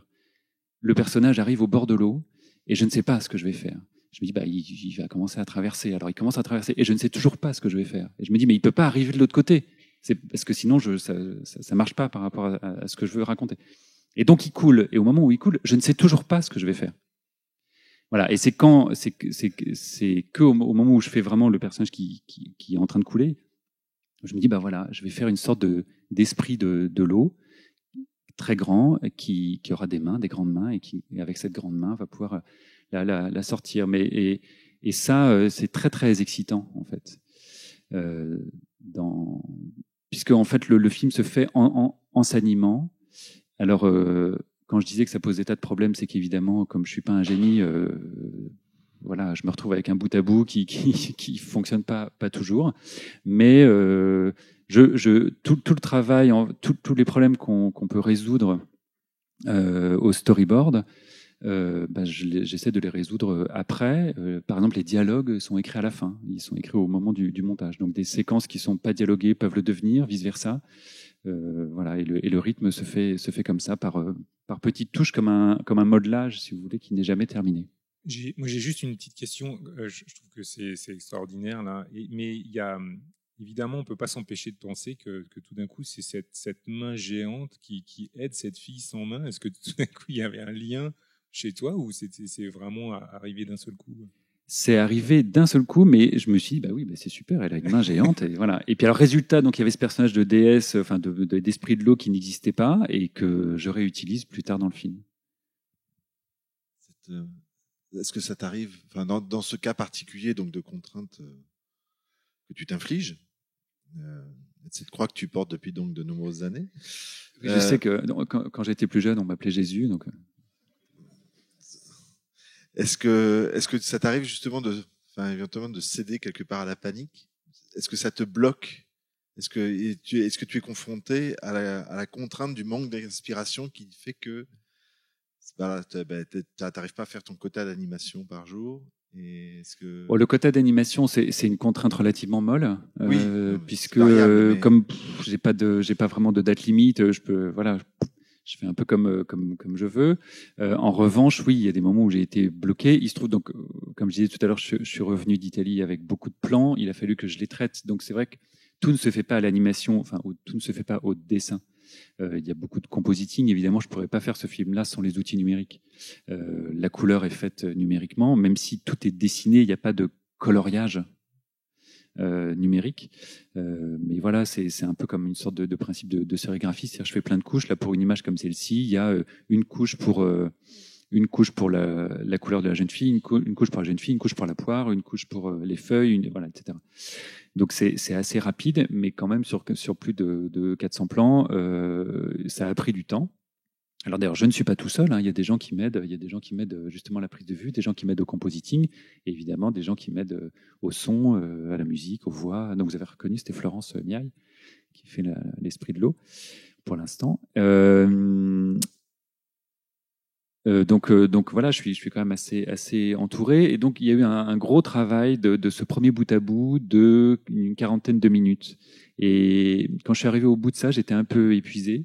Et il fallait que je me remette au dessin. Et autant quand j'étais en Italie, j'étais dans un contexte extrêmement propice, autant à Paris, c'est plus compliqué parce qu'il y a la vie parisienne, il y a les coups de fil, il y a l'école, il y a voilà, parce que ça n'a rien à voir. Les espaces aussi qui sont complètement différents.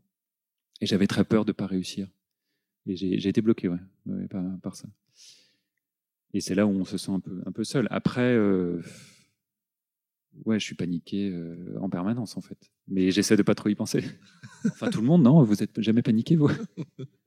Justement, on a encore un peu de temps. On va même un peu autoriser à déborder un minimum puisqu'on a commencé avec un petit décalage. Est-ce que c'est le moment quand même de vous donner la parole? Donc, est-ce qu'il y a des réactions, des questions par rapport à ce qui déjà a été dit sur ces 3 interventions?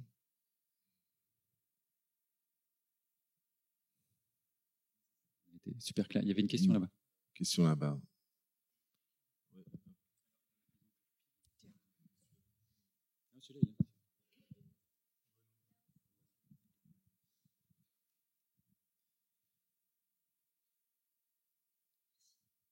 Oui, Sébastien, il y a quand même un producteur et des recherches de financement qui sont arrivés sur ton film à un moment donné.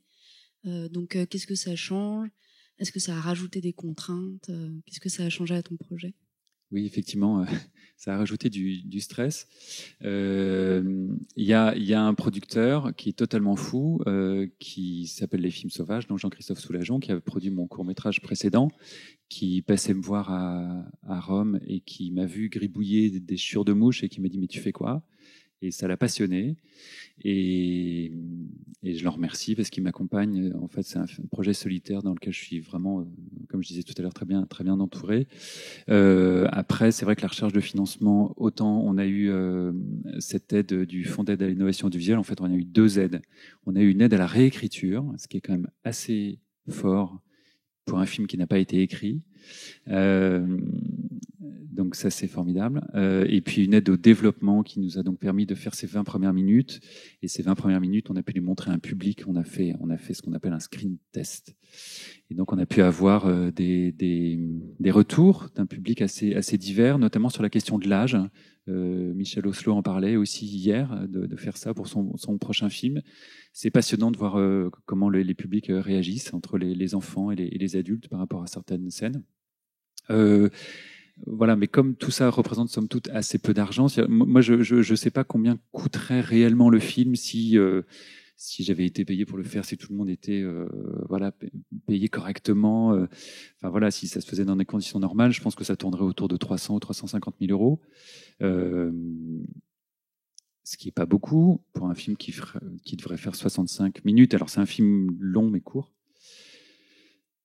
Pour l'instant, il n'y a pas tellement de contraintes parce que en fait, le film n'intéresse pas grand monde. Donc voilà, on est allé voir des partenaires audiovisuels, donc des chaînes de télé, qui évidemment ont bien du mal à se dire ce qu'ils pourraient faire d'un film comme celui-là. On a un partenaire en distribution qui n'est pas le même que la première version. Voilà, qui nous accompagne aussi comme il peut. On cherche encore des partenaires en vente à l'étranger, des choses comme ça, quoi. Mais donc non, pour l'instant, il n'y a pas vraiment de contraintes. Notamment la question de à qui ça s'adresse. Le distributeur, lui, dit que ça s'adresse à partir de 6 ans. Je pense qu'il se trompe complètement, mais Mais bon, après, c'est plus de mon ressort. Pour l'instant, personne me dit de changer quoi que ce soit.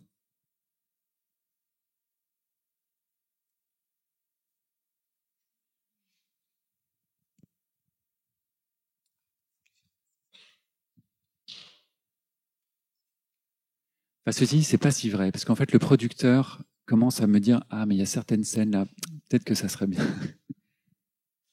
fait, maintenant que j'y pense. J'ai une question qui concerne Sébastien et Benoît, puisque donc Sébastien, tu fais ton film tout seul, on va dire, mais à l'autre bout, il y a l'idée aussi de la contrainte de faire un film de manière collective, et ce serait bien de parler de l'expérience du marathon du Festival d'un jour à Valence, ou à l'inverse, il y a une petite dizaine de personnes qui fait chacun un bout du film.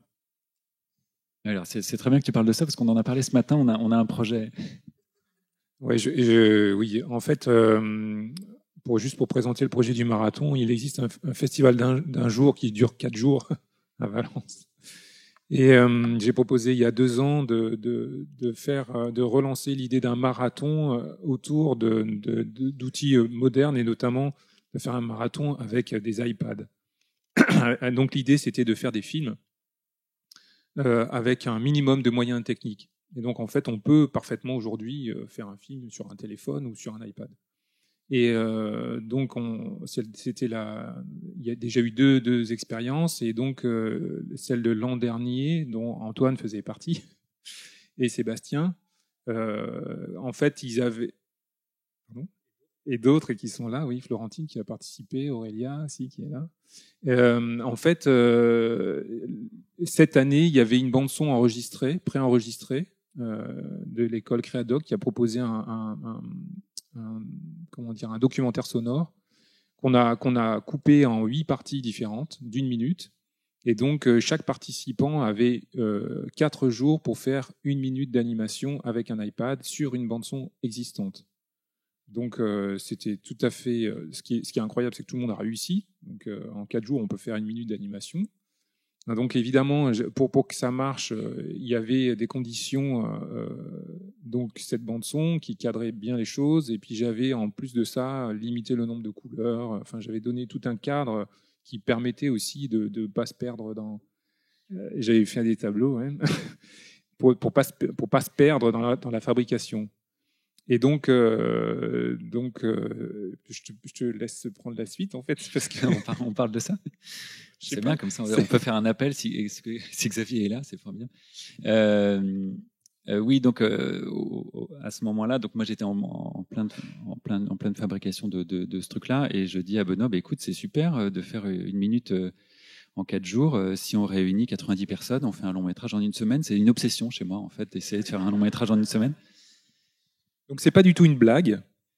Donc on a le projet tous les deux, donc pour l'instant qui n'est qu'un projet, mais qui est de faire vraiment un long métrage en 1 semaine, c'est-à-dire de réunir 90, peut-être beaucoup, mais oui, déjà entre 60 personnes, 70 personnes, de trouver 60 ou 70 iPads et de mettre tout le monde dans une pièce comme celle-ci, qui serait parfaite pour ce genre d'expérience.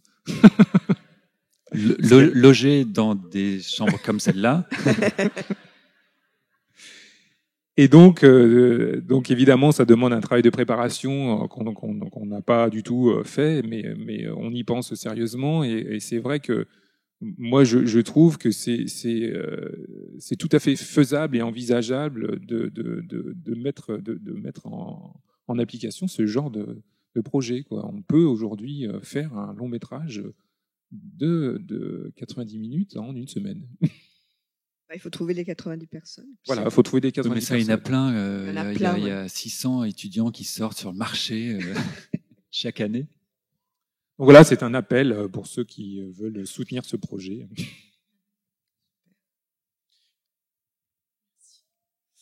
Bonjour. Alors, j'ai une autre question. Déjà, merci pour cette présentation parce que je la trouve très, très riche. Ça appelle beaucoup de questions que j'arrive pas à exprimer du tout, donc je vais essayer d'en rendre une un petit peu intelligible. Le sujet là de votre présentation, c'est de l'écriture à la réalisation. au final, je trouve que vous avez beaucoup abordé la créativité d'un point de vue mise en scène et créativité graphique. Et en fait, j'aimerais un peu entendre votre point de vue du point de vue de l'écriture. Alors dans vos différents parcours, vous avez pu, je pense, enfin peut-être un peu moins Nidia, mais travailler sur le scénario même des œuvres que vous avez réalisées, Benoît et Sébastien. Et à quel, enfin, je veux dire, à quel moment est-ce que l'enjeu créatif dont vous parlez, je ne sais pas comment terminer ma question en fait. Qu'est-ce qui prime au final? Est-ce que c'est raconter une histoire? Est-ce que c'est la mettre en image? J'aimerais bien en fait que vous, je sais pas, que vous développiez un peu ça, voilà, la partie développement plus d'un projet. Quand Nidia parlait aussi de la relation de confiance qui doit s'établir entre un producteur et un réalisateur, je suis tout à fait d'accord.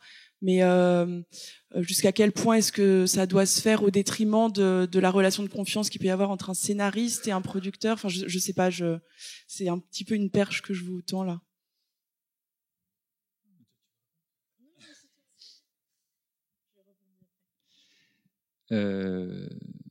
Résultat, je sais plus.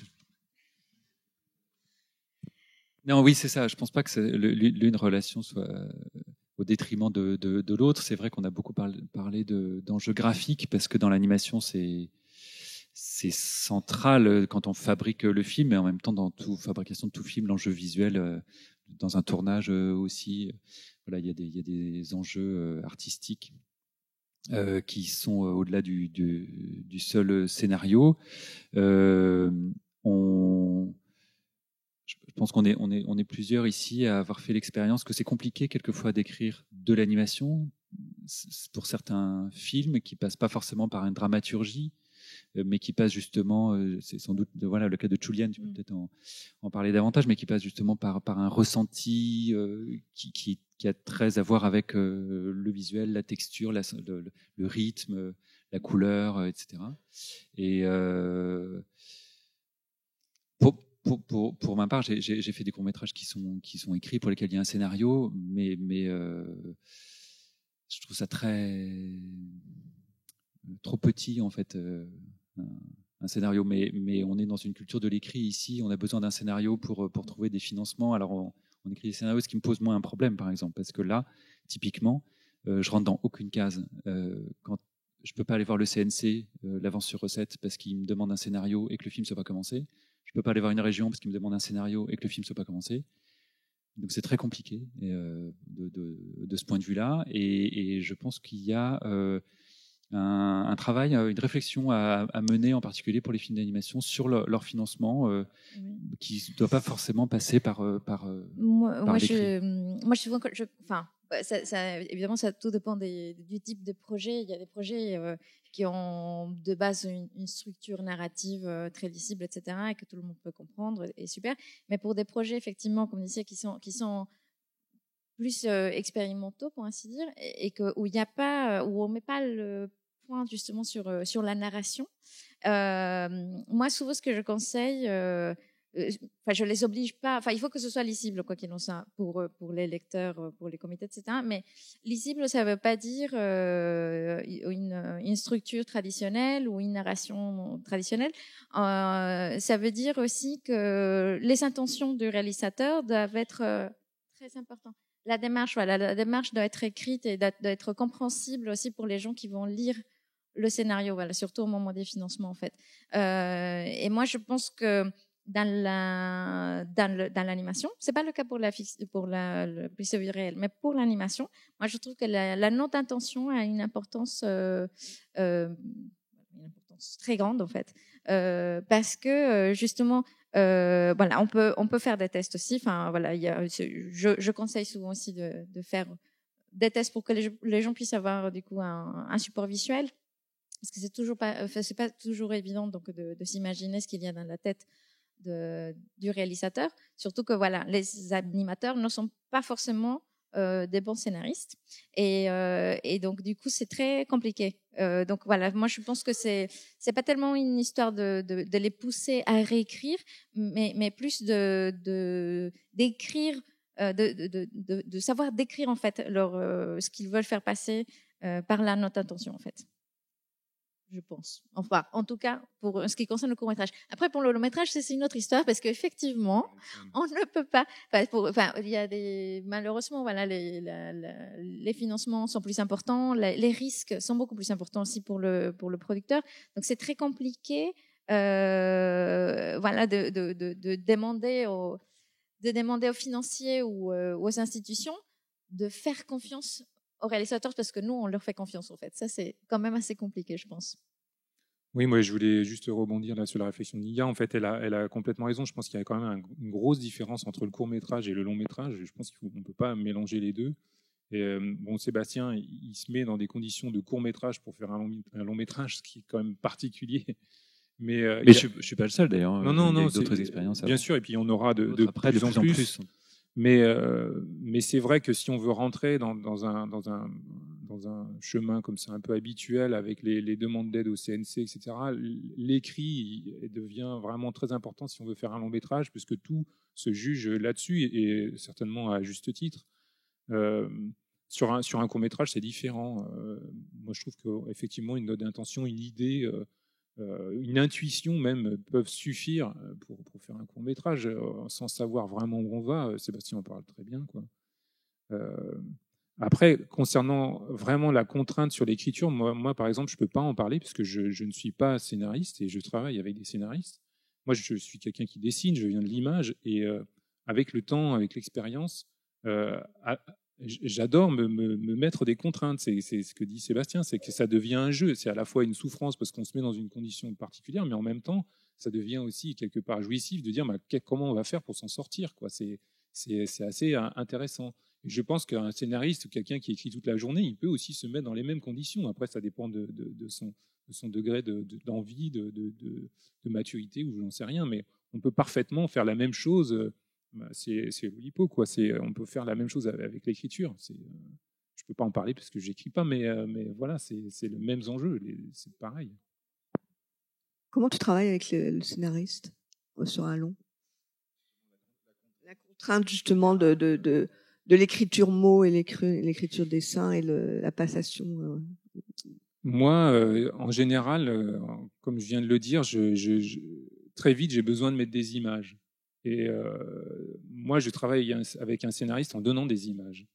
On discute sur un thème, et puis après, je fais des dessins, et après, je lui montre, et après, on échange là-dessus, et il avance comme ça, quoi. Il y a une incidence, ouais. En fonction de tes dessins, il y a une Absolument. réécriture. Ouais. Et c'est un échange dessin-mot, quoi, en fait. Ça se fait comme ça, dans mon cas.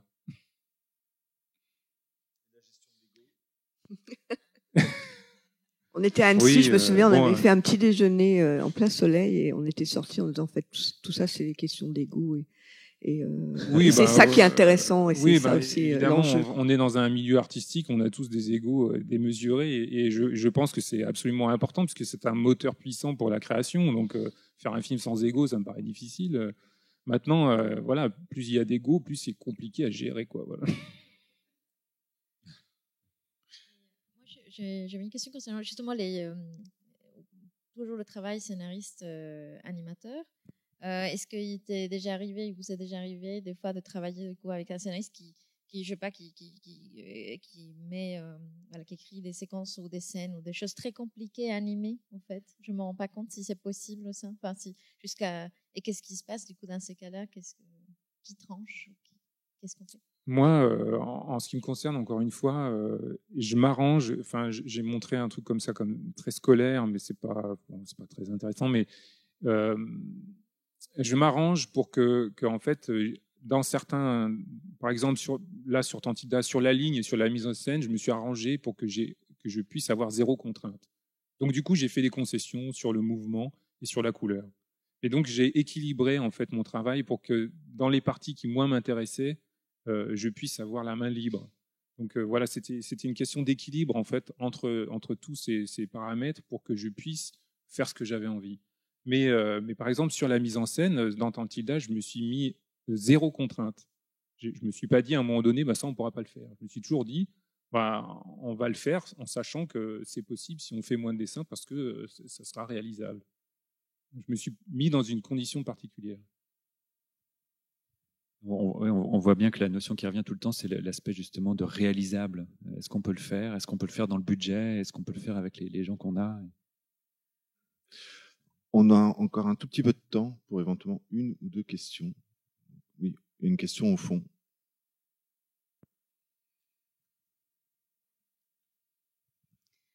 J'ai une idée. Peut-être que vous l'avez aussi. Alors vous oublierez, si c'est le cas, bien vite ce que je vais dire. Je ne sais pas du tout comment ça peut être géré. Ça me vient avec la façon dont vous parlez d'être 60 personnes avec un iPad. C'est un truc comme ça qui me vient. On donne un iPad à 60 personnes. On leur demande de dessiner quelque chose ou d'imagination. On passe l'iPad au voisin. On lui demande de continuer. On le passe à un autre. On lui demande de continuer. Et finalement, il peut sortir de ça des choses très, très étonnantes qu'on peut exploiter. Oui, c'est un cadavre exquis, en fait.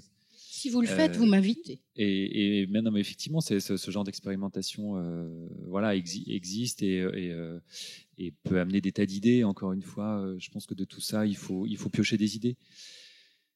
Nous, ce qu'on souhaitait faire, c'était un petit peu différent. C'est-à-dire que ce qu'on va faire, allez, on va le faire. On va écrire un scénario, donc il y aura une histoire. Là, pour le coup, on aura des problématiques d'écriture, mais en même temps, chacun devra faire sa minute, et donc il y aura une grande liberté dans la mise en scène, mais à partir quand même d'une structure narrative. En tout cas, c'est plutôt ça le canevas sur lequel on voudrait travailler.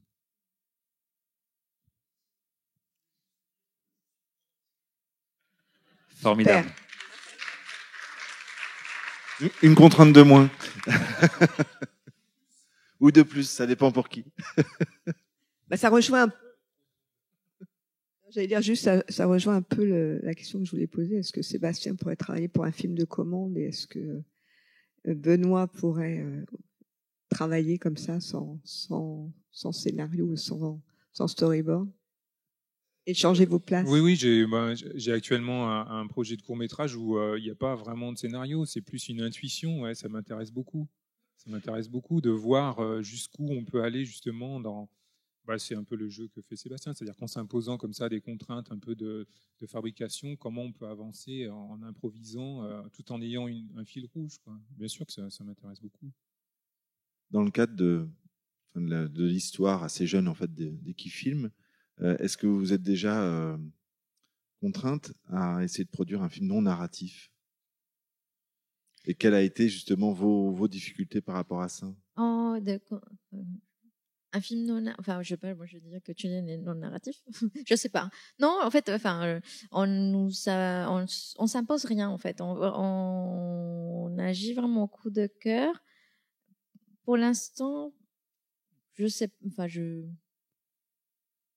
pas si un jour on me déposait un dossier, un projet non narratif, je sais pas comment je réagirais. Je sais pas si je saurais le lire en fait. Je sais pas. Peut-être, je sais pas si je serais juste touchée ou par la forme ou tout dépend comment l'animateur le présente en fait, je pense. Puis vraisemblablement, tout dépend de qui c'est, parce que là, pour le coup, le pédigré du réalisateur aussi compte, c'est-à-dire que les films qu'il a pu faire. On fait pas tellement attention à ça, parce que là, on travaille énormément avec des premiers films, avec des gens qui débutent, donc on n'est pas. Moi, je trouve ça ridicule de se dire on va travailler avec des gens qui ont déjà de l'expérience. Pourquoi non. Et surtout pour des courts métrages, justement. Moi, ce qui nous intéresse, c'est justement de découvrir des nouveaux talents, des gens qui ont juste une bonne motivation, dont on apprécie le travail évidemment, mais on regarde pas le background des gens, on leur demande pas le CV voir ce qu'ils ont fait avant, quoi. Non, je pense pas que ça influerait notre. C'est vraiment une question d'esthétique aussi, si on aime bien. Enfin, on a failli faire un projet vraiment expérimental. Moi, j'avais pas trop apprécié, mais mon associée Edwina, elle avait trouvé ça assez intéressant. Mais finalement, enfin, moi, j'ai trouvé que c'était pas si expérimental que ça. Il y avait quand même un truc assez narratif. Je sais pas si je peux en parler. Je pense pas. Parce que c'était un projet avec des lignes, etc. Mais quand même, il racontait quand même quelque chose. Il y avait quelque chose dans le mouvement de comment se construisait le récit, entre guillemets.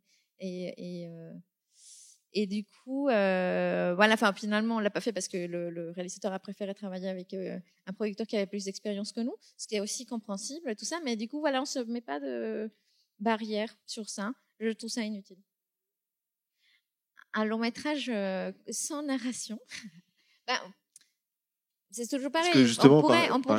Pourquoi pas? Mais c'est toujours pareil. On pourrait dire oui avec plaisir, mais la réalité c'est que ok, on le fait, mais avec quel argent en fait? Donc on pourrait très bien suivre quelqu'un, mais le réalisateur devrait être conscient que voilà, on a presque pas de budget ou je sais pas, tu vois, si on arrive à passer un peu comme soulageant avec toi, quoi. Enfin, Sébastien, je te présente Nidia. Non, mais c'est un peu avec comme Christophe, quoi. Voilà, il aime bien ce que tu fais, il te suit et tout ça, mais voilà, à un moment donné, il est bloqué aussi. Donc voilà. Enfin, si on était ultra riche, pourquoi pas, mais... Moi, il y a quelque chose qui me semble assez sensible de tout ce qui se dit, c'est qu'on a tous peur, on a tous besoin d'être rassurés. Les producteurs ont besoin d'être rassurés, les diffuseurs ont besoin d'être rassurés, les financeurs ont besoin d'être rassurés, les commissions ont besoin d'être rassurées par des tas de dossiers.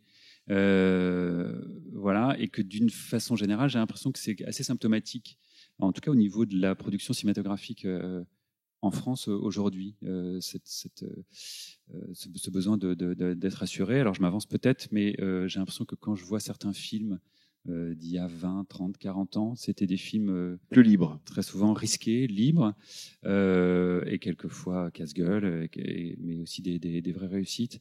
Et dessiner directement au BIC, c'est un moyen de ne pas se rassurer, mais en même temps d'être libre. De faire ce que je fais, c'est pareil. Et vous aussi, là, dans ce que tu viens de dire, il y a un peu cette idée-là avec des films justement non narratifs et ça. Et ça me semble vraiment très, très important. Et j'ai l'impression que l'animation, en particulier, dans le grand spectre de la production cinématographique, l'animation, c'est ce qu'il y a de bien, c'est que tout le monde s'en fout, sauf vous. Mais et donc, on est relativement libre et qu'il faut absolument profiter de cette liberté. C'est une excellente conclusion. Oui. Avec une suite, parce que je pense qu'on devra donner quand même une suite, peut-être sans doute, peut-être pas l'année prochaine, mais peut-être dans 2 ans, à cette discussion. Merci en tout cas pour cette présence et participation.